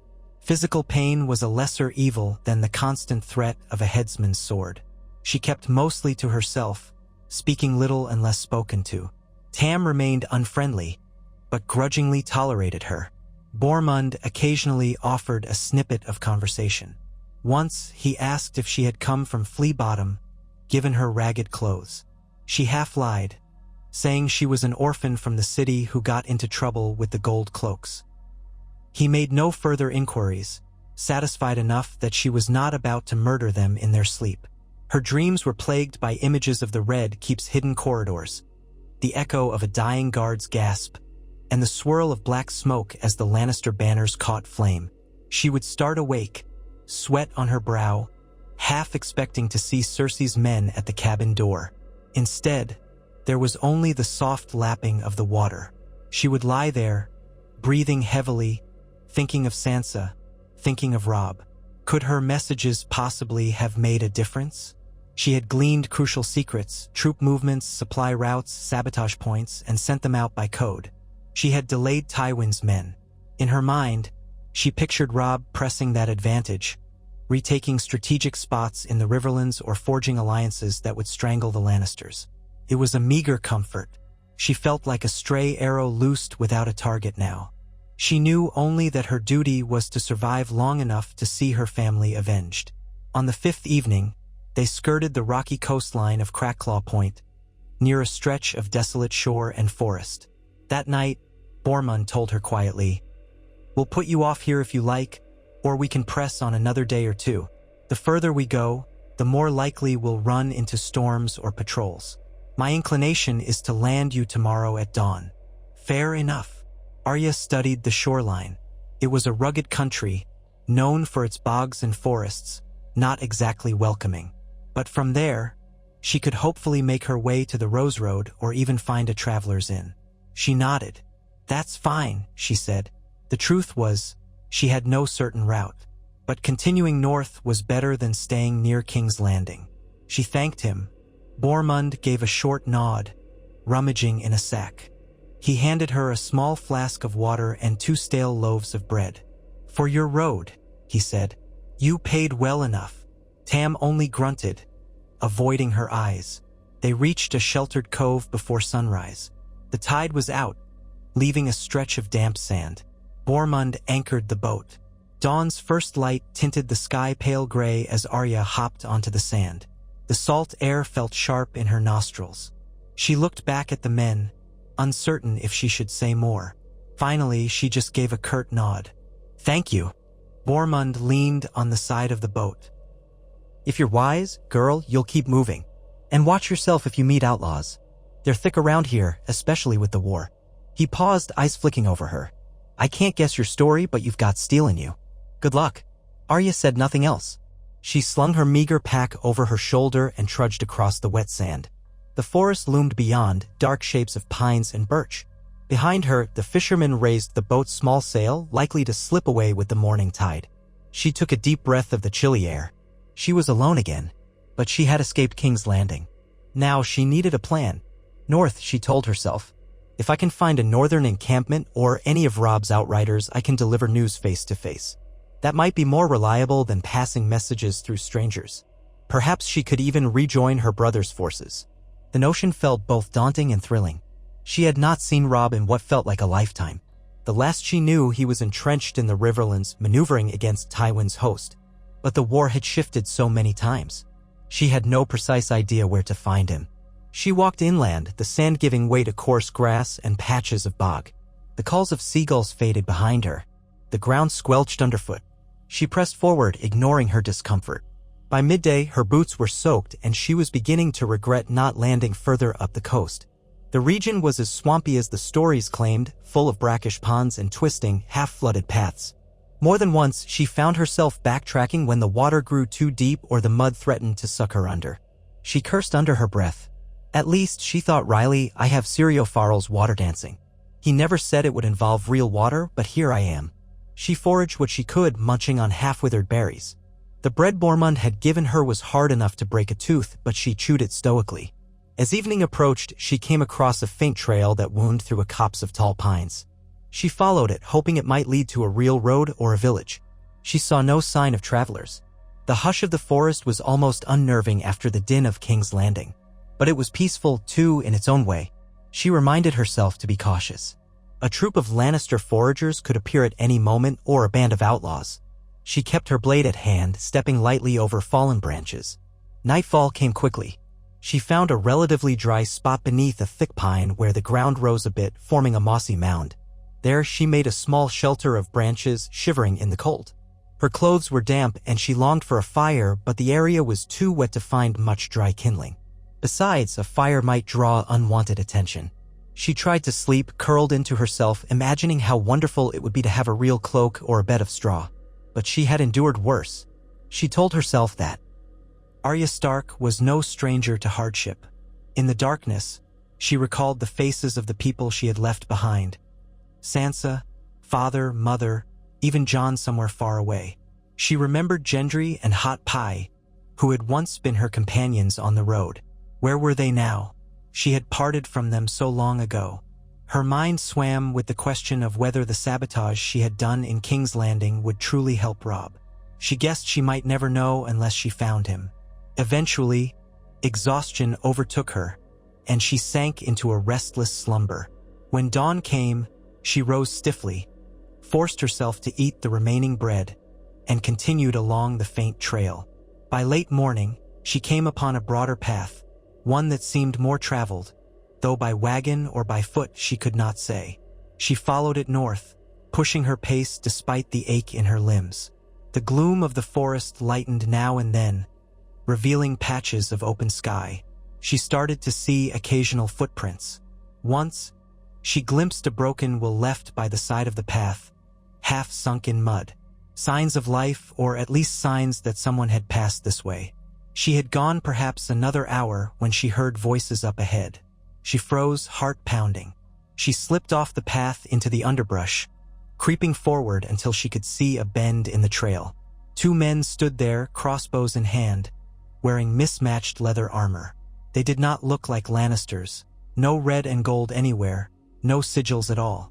Their beards were scraggly, their posture tense. Outlaws, she guessed immediately. Was it wise to approach them? She had a sword, but that was little defense if they decided to shoot her. And she had nothing of great value except her life. She thought of circling around, but the terrain was dense. and the path seemed the only clear route forward. The men were talking in low voices about the next camp and picking the bones of travelers. That was enough for Arya to realize they might be the worst sort of bandits, those who robbed and killed without remorse. Her pulse hammered. She eyed the thickness of the brush on the left side of the path. If she moved quietly, perhaps she could skirt around them. She clung to the shadows, stepping gingerly over soggy moss. The men were still talking, paying little attention to the forest around them, at least so far. But a single snapped twig might doom her. She crept onward, heart thrumming in her ears. Then, a sudden rustle behind her. She spun, stifling a gasp. Another man stood there in the brush. An arrow knocked on a short bough, pointed right at her face. He wore a patchy cloak the color of mud, and a grin missing several teeth. "Well, well," he said softly. "Thought I heard a little rabbit rustling around." He raised his voice. "Oi, mates, we got us a spy here." The other two outlaws whirled, crossbows lifting. Arya's stomach dropped. No point feigning innocence. Their expressions were hungry, triumphant. The man with the bow nodded at her sword. "Drop it." She hesitated. "Drop it," he repeated, taking a step closer. She could not outrun an arrow from such close range. Slowly, she bent and let the blade clatter to the damp leaves. One of the crossbowmen smirked. "Good girl. Now step forward real slow. No funny moves or you'll sprout bolts." She took one step, hands raised. She cursed herself silently for being careless. She should have scouted more thoroughly. But the fear that twisted in her gut was tempered by anger. She was not about to let herself be dragged away easily. She studied the three men. 2 crossbows, 1 short bow, all pointed at her. Maybe if she could get close enough, she could try to wrest a weapon free. But that would be near suicide. Best to wait for a better chance or hope that they underestimated her. She took another step forward. "What's your name, Rabbit?" asked the man with the bow. His grin widened, though his eyes were cold. "And what's a little slip of a thing doing creeping around the swamps?" She remained silent. The crossbowman with the wiry beard scowled. "Not talkative, eh? She looks half-starved. Bet she's fleeing the city. Might not have anything worth taking, Jal." Jal, the bowman, glanced at Arya's belt pouch. "We'll have a look anyway." He motioned with the bow. "Empty your pockets." Arya ground her teeth, thinking of the few coins she had left. Then she remembered she had used most of them to bribe the fishermen. She doubted she had more than a couple coppers.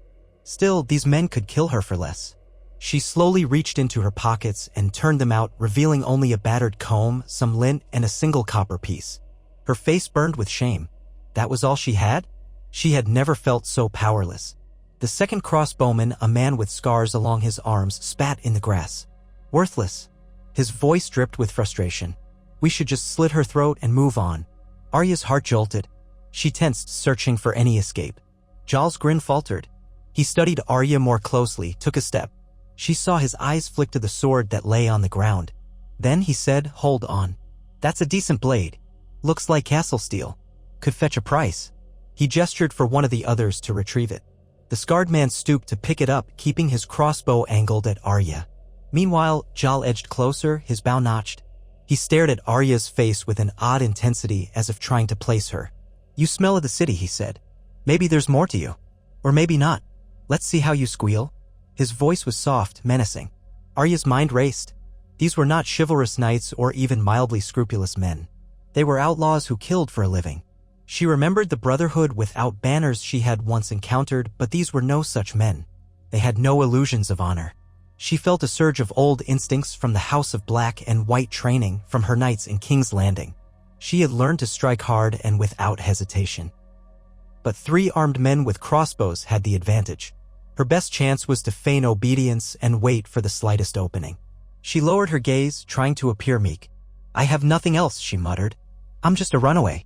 She made her voice tremble. The men exchanged glances. Jal sneered. "We'll search you properly, Rabbit. Don't you fret." He reached out with one hand to grab her cloak, presumably to yank it aside. As soon as his fingers grazed the fabric, Arya moved. She pivoted, slamming her elbow into his forearm, knocking the bow aside. The string twanged and the arrow soared harmlessly into the trees.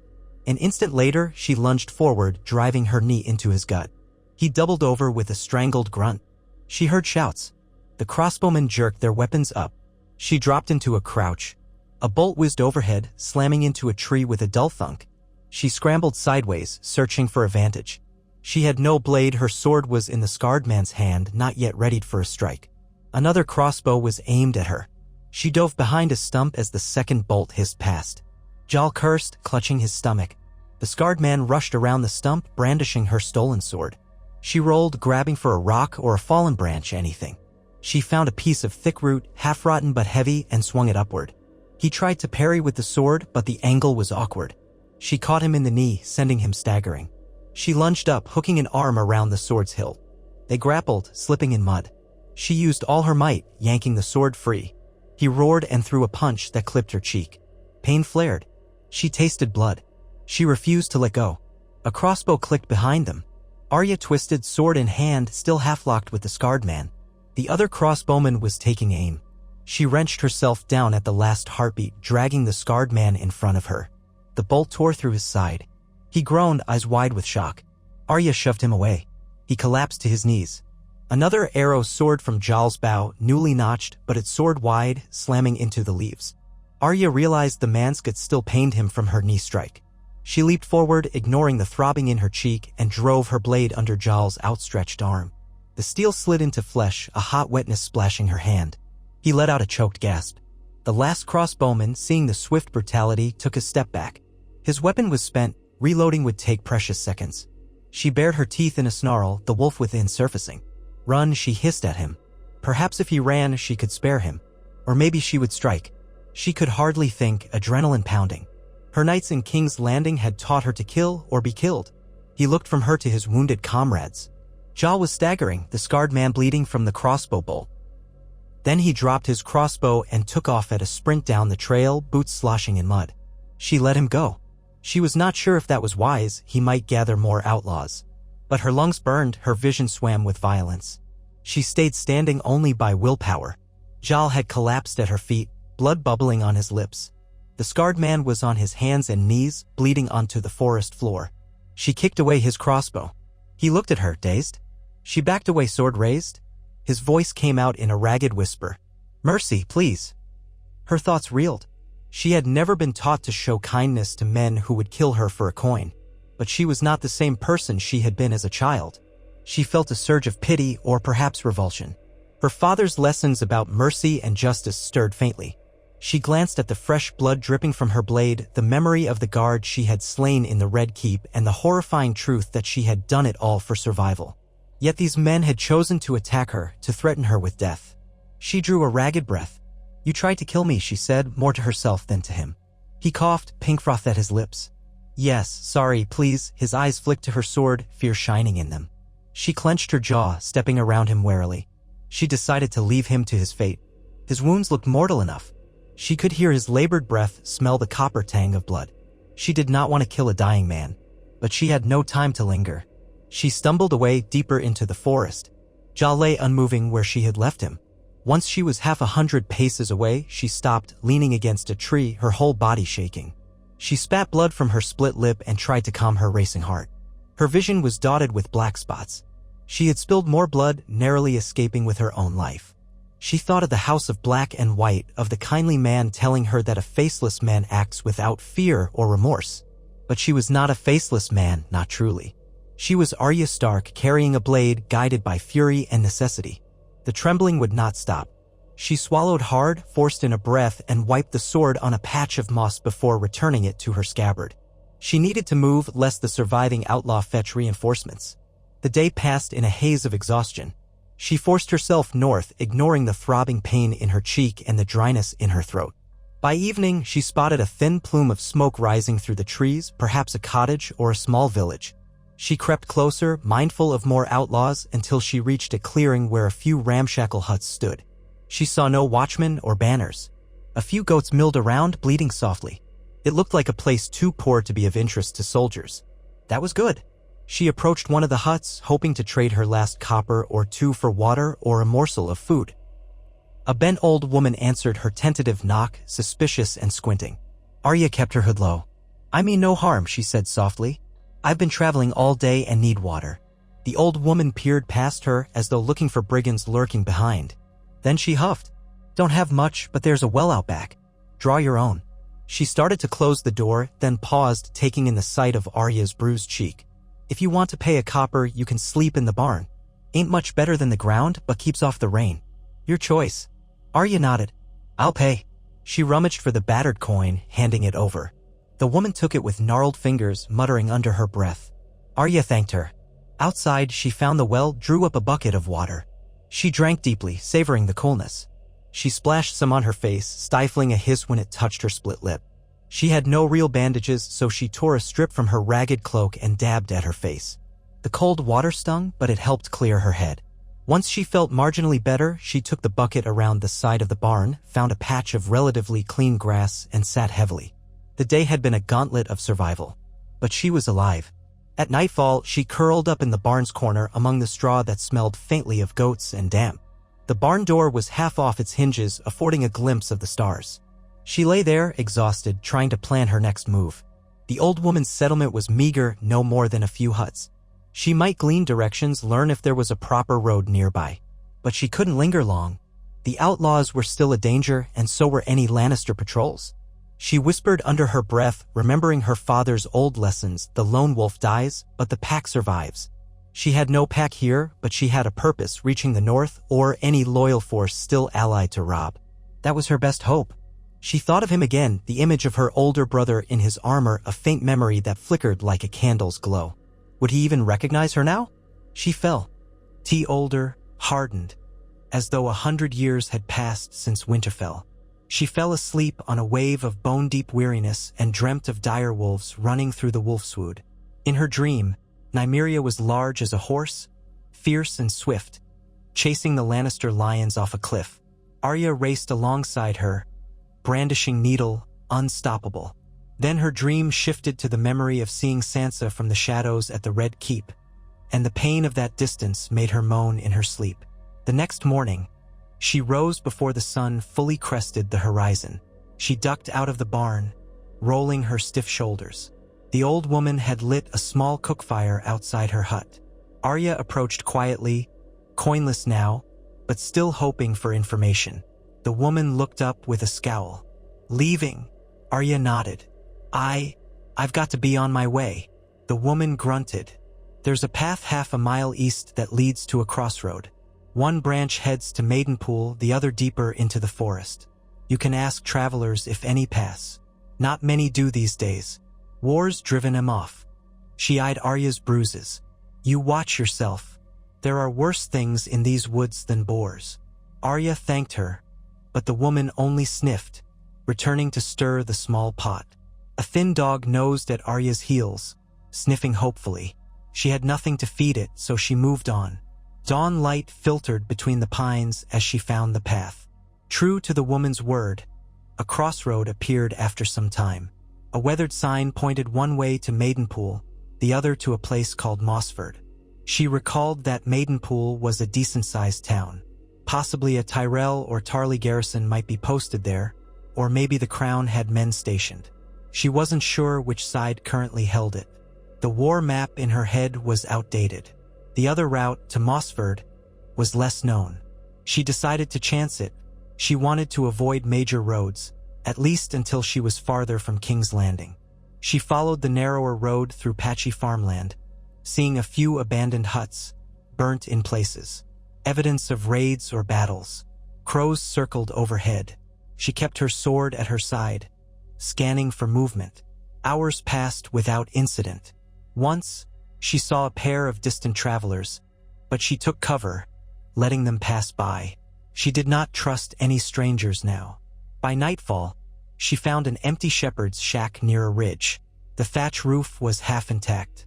Good enough for shelter, she decided. She woke at dawn to a swirling mist. The fields were eerily quiet, with dew glistening on the tall grass.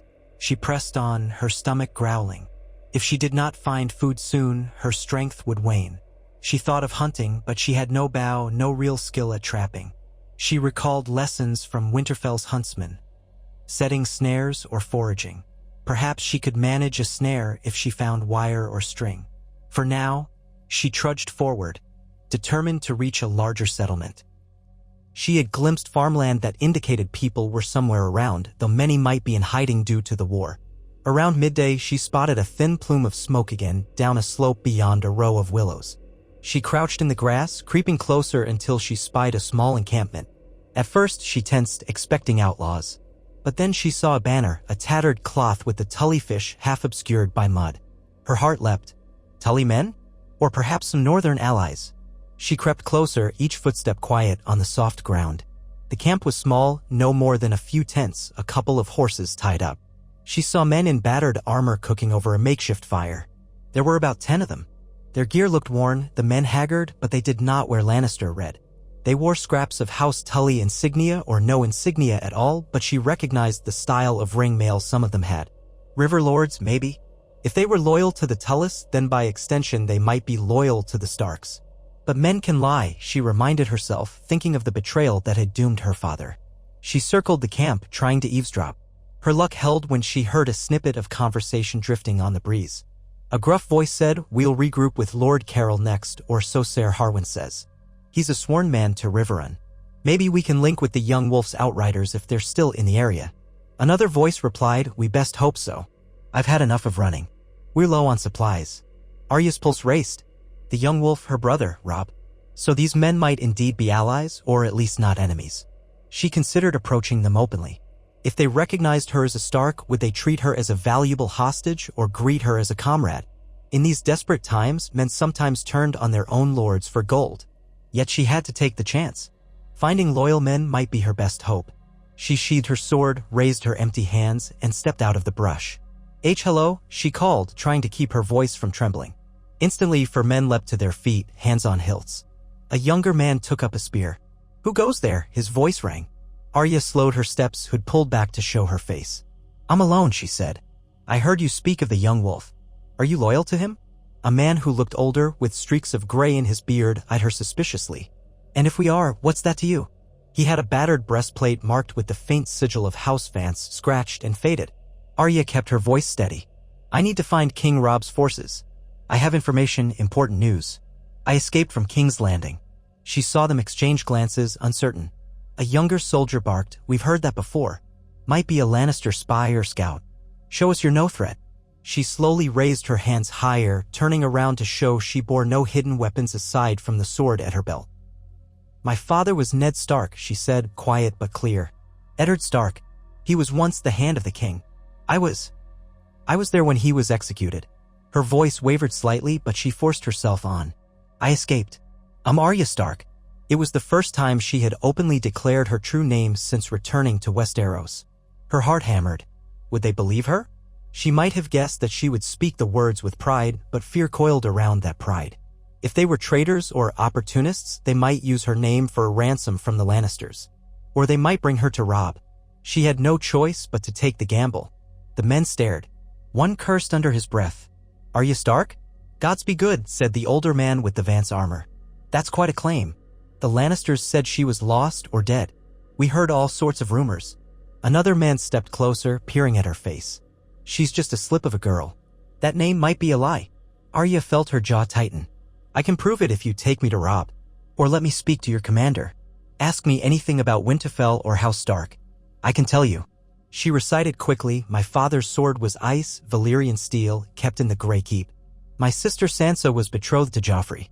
My brothers are Bran, Rickon," and she stopped short of naming Jon, uncertain if these southern men would even know of him. "Please. I mean no harm." The older man held up a hand, halting her. "If you're truly Eddard Stark's daughter, we best bring you to our Ser. He's no lord himself, but he'll know what to do." He glanced around at the other men, who still looked wary. "Lower your steel, lads. If she's lying, we'll find out soon enough." They did so, though reluctantly. The older man beckoned. "Come closer, child. What's your name again?" She moved warily into the camp. "Arya." Up close, she saw how exhausted they looked. They had the hollow-eyed expression of men who'd seen too many battles, too many retreats. The older man gestured to a stout tent. "Ser Harwin's in there. He's nursing a wound. But he's a loyal knight to House Tully."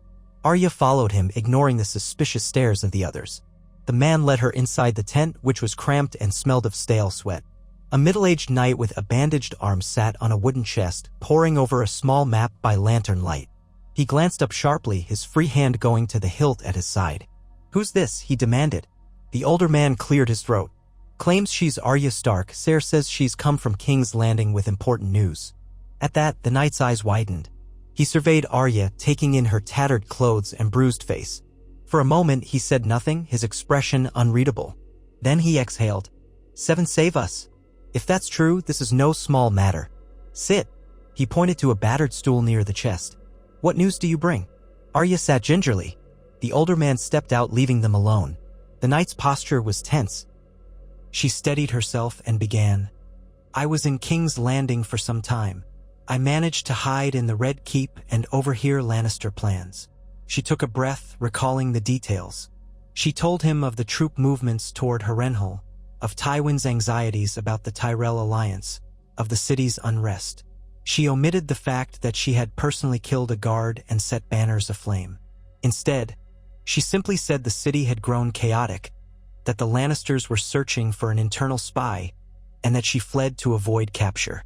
As she spoke, she watched Ser Harwin's face shift through disbelief, amazement, and finally, fierce interest. He rubbed his chin.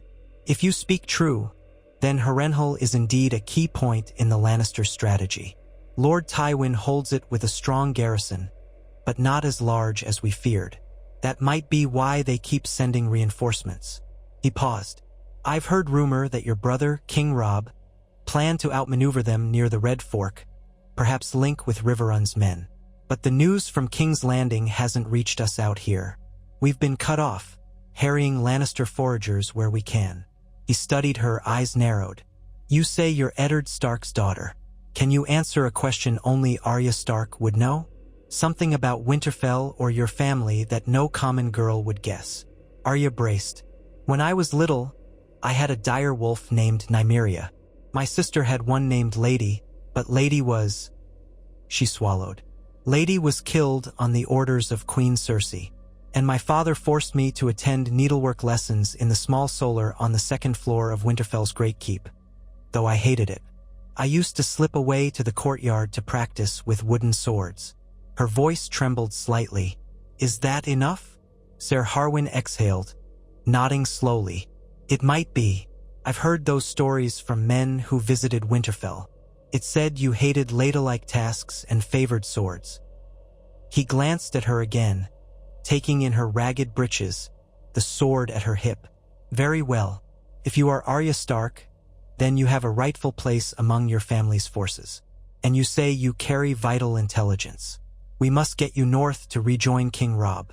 The roads are dangerous, but if we move with caution, we may slip past Lannister patrols." Relief flooded Arya, mixed with a swirl of anxiety. She might finally be on her way to see Robb. But was it safe to trust this knight and his ragtag band? She had little choice. This was her best chance to reach a loyal Stark Tully outpost. "Thank you," she said, keeping her voice steady. "I'll do whatever it takes to get back to my brother. But I must warn you, the Lannisters know I escaped. There might be a bounty." Ser Harwin nodded grimly. "We'll keep you hidden as best we can. My men are loyal, but they're not the largest force. We're survivors from a greater host that was scattered along the Trident. Still, we have means to travel unnoticed." He stood slowly, wincing at the pain in his bandaged arm. "I'll speak with the men.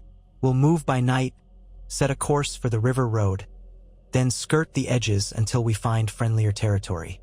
If the gods are good, we'll reach a northern outrider patrol in a week or two." He smiled thinly. "If the gods are unkind, we'll find ourselves in a Lannister trap." Arya's stomach fluttered at the thought, but she raised her chin. Better than wandering alone. They emerged from the tent, and Ser Harwin assembled his men. He introduced Arya as a traveler who must be delivered safely north, not yet revealing her true identity to all. But the rumor spread among them quickly enough. She heard mutterings of Stark Girl, and a princess of the north or near enough. Some men regarded her with awe, others with cautious suspicion, as if uncertain whether she was a blessing or a burden. Arya tried to stand tall, though she was acutely aware that she looked nothing like a highborn maiden in her torn clothes and bruised face. She mustered the memory of her father's dignity, remembering how he had carried himself even in the face of King Joffrey's treachery.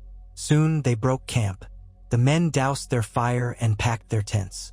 They gave Arya a place to ride in a small cart pulled by a skinny horse, but she chose to walk at times to keep her limbs from cramping.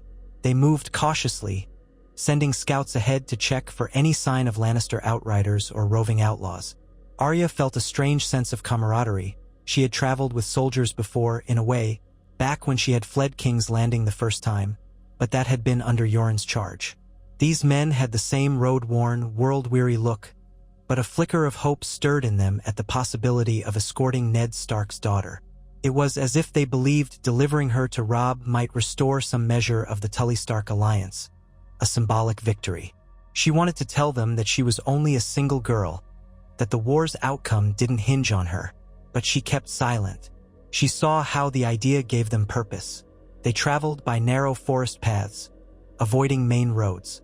Now and then, they passed small farms or deserted villages, evidence of the war's ravages.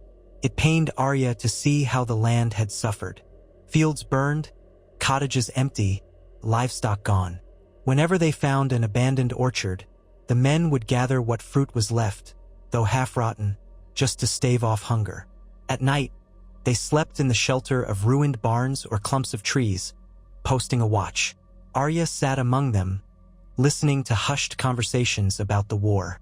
She heard stories of how Robb Stark had won decisive victories early on but had found himself outmaneuvered when the Lannisters and Freys joined forces. Another said that the Boltons in the north had grown restless, that Roose Bolton might not be entirely loyal. Arya's fists clenched. The idea that any northern house would betray her family stoked her anger. But she recalled the uneasy truth: the realm was splintered, alliances shifting.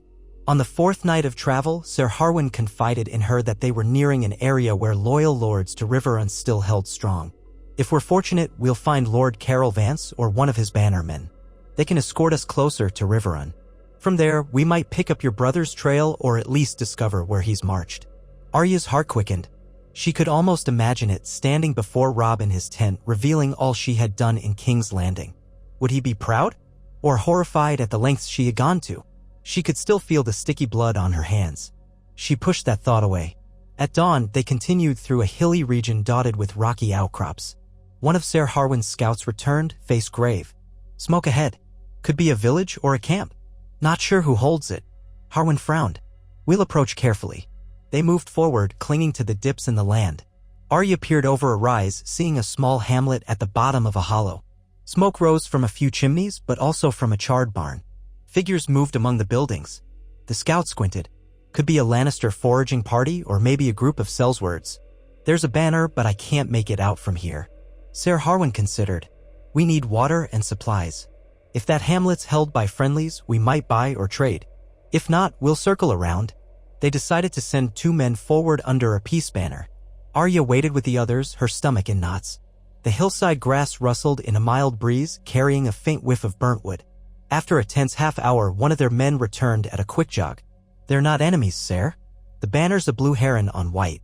Some lesser knight's sigil, apparently sworn to Riverrun. They say they've had trouble with outlaws, but they're willing to let us share water and rest. That was a relief. They moved down into the hamlet. A handful of villagers looked on, wary but not hostile. Arya noticed that many of the houses had boarded windows and there was an undercurrent of fear in the people's eyes. Still, they allowed Ser Harwin's group to fill water skins at the communal well. An older man with a dirty white surcoat stepped forward. His heraldry was indeed a blue heron, though frayed and stained. He introduced himself as Ser Walty Rivers, a landed knight of bastard birth sworn to House Vance. Harwin spoke with him quietly, presumably explaining their mission. Arya hung back, not wanting to draw too much attention. She heard snippets: young wolf, urgent dispatch.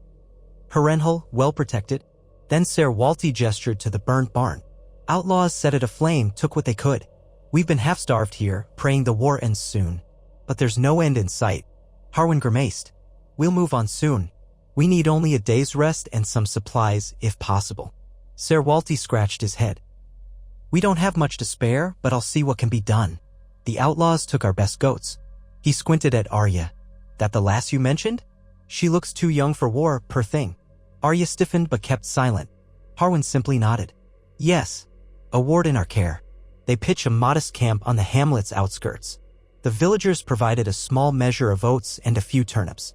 That night, Arya huddled near the fire with the men, grateful for a hot meal even if it was watery stew. They shared rumors with the villagers. Some claimed that Tywin Lannister's main force was still massed near Harrenhal, occasionally raiding out into the Riverlands. Others insisted that Tywin had left Harrenhal weeks ago. Conflicting stories, none certain. Arya's mind buzzed with the possibilities. She offered her own knowledge gleaned from King's Landing, explaining that the Lannisters were definitely reinforcing Harrenhal. Ser Harwin nodded, stroking his beard. Then we must tread carefully if we approach the cursed place. Before dawn the next day, a thunder of hooves jolted them all awake. Arya sprang up, sword in hand, as mounted riders surged into the hamlet. It was too dark to see their banners clearly, but the villagers shouted in alarm. Ser Harwin and his men rushed to arms, forming a defensive line. Arya's heart pounded. Was this a Lannister raid or outlaws on stolen horses? She squinted, trying to discern the sigils. The lead rider raised a torch, illuminating a device on his surcoat, a black bat on a field of pink. Arya's blood ran cold. That was the sigil of House Lothston once, but also House Wynn had a black bat. Or was it something else? In the gloom, it was hard to see. Then she remembered House Bolton's banner was a flayed man, pinkish. But that shape looked more like a bat. She heard one of Harwin's men hiss, "Dreadfort men." That set her nerves on edge. Bolton's in the Riverlands, riding with force? The lead rider reined in. "Lay down arms. We come under orders of King Robb Stark." His voice echoed through the gloom. "We seek loyal Tully men." Ser Harwin blinked. "You ride with the king?" The man nodded stiffly. "Aye. Lord Bolton's v. Angered, commanded by his son, leads a contingent south. We've come to restore order." Arya sensed an undercurrent in his tone that she did not like. She recalled stories of the Boltons' cruelty. She did not trust them. But if they truly served Robb, she had to be cautious. Harwin lowered his blade, indicating his men should stand down. The riders fanned out, no more than 20 men, but they had the advantage of horses. Their surcoats were indeed some variant of House Bolton's pink flayed man, though the darkness made it difficult to see every detail. Their leader dismounted, approaching Harwin, who introduced himself. The leader sniffed. "I am Captain Herrick, sworn to Lord Bolton. We're scouting for Lannister remnants or outlaw bands. You have a meager camp here?" Harwin nodded. "We do. We're traveling north to join the king. We carry vital intelligence." Herrick's gaze flicked to Arya. He seemed to notice how she stood close to Harwin, sword still in hand. "Who's this pup?" he said. His voice held a sneer that made her skin crawl. Harwin hesitated. "She is an important ward, under my protection. We intend to bring her to King Robb." Herrick's eyes narrowed, a predatory glint. "Is that so?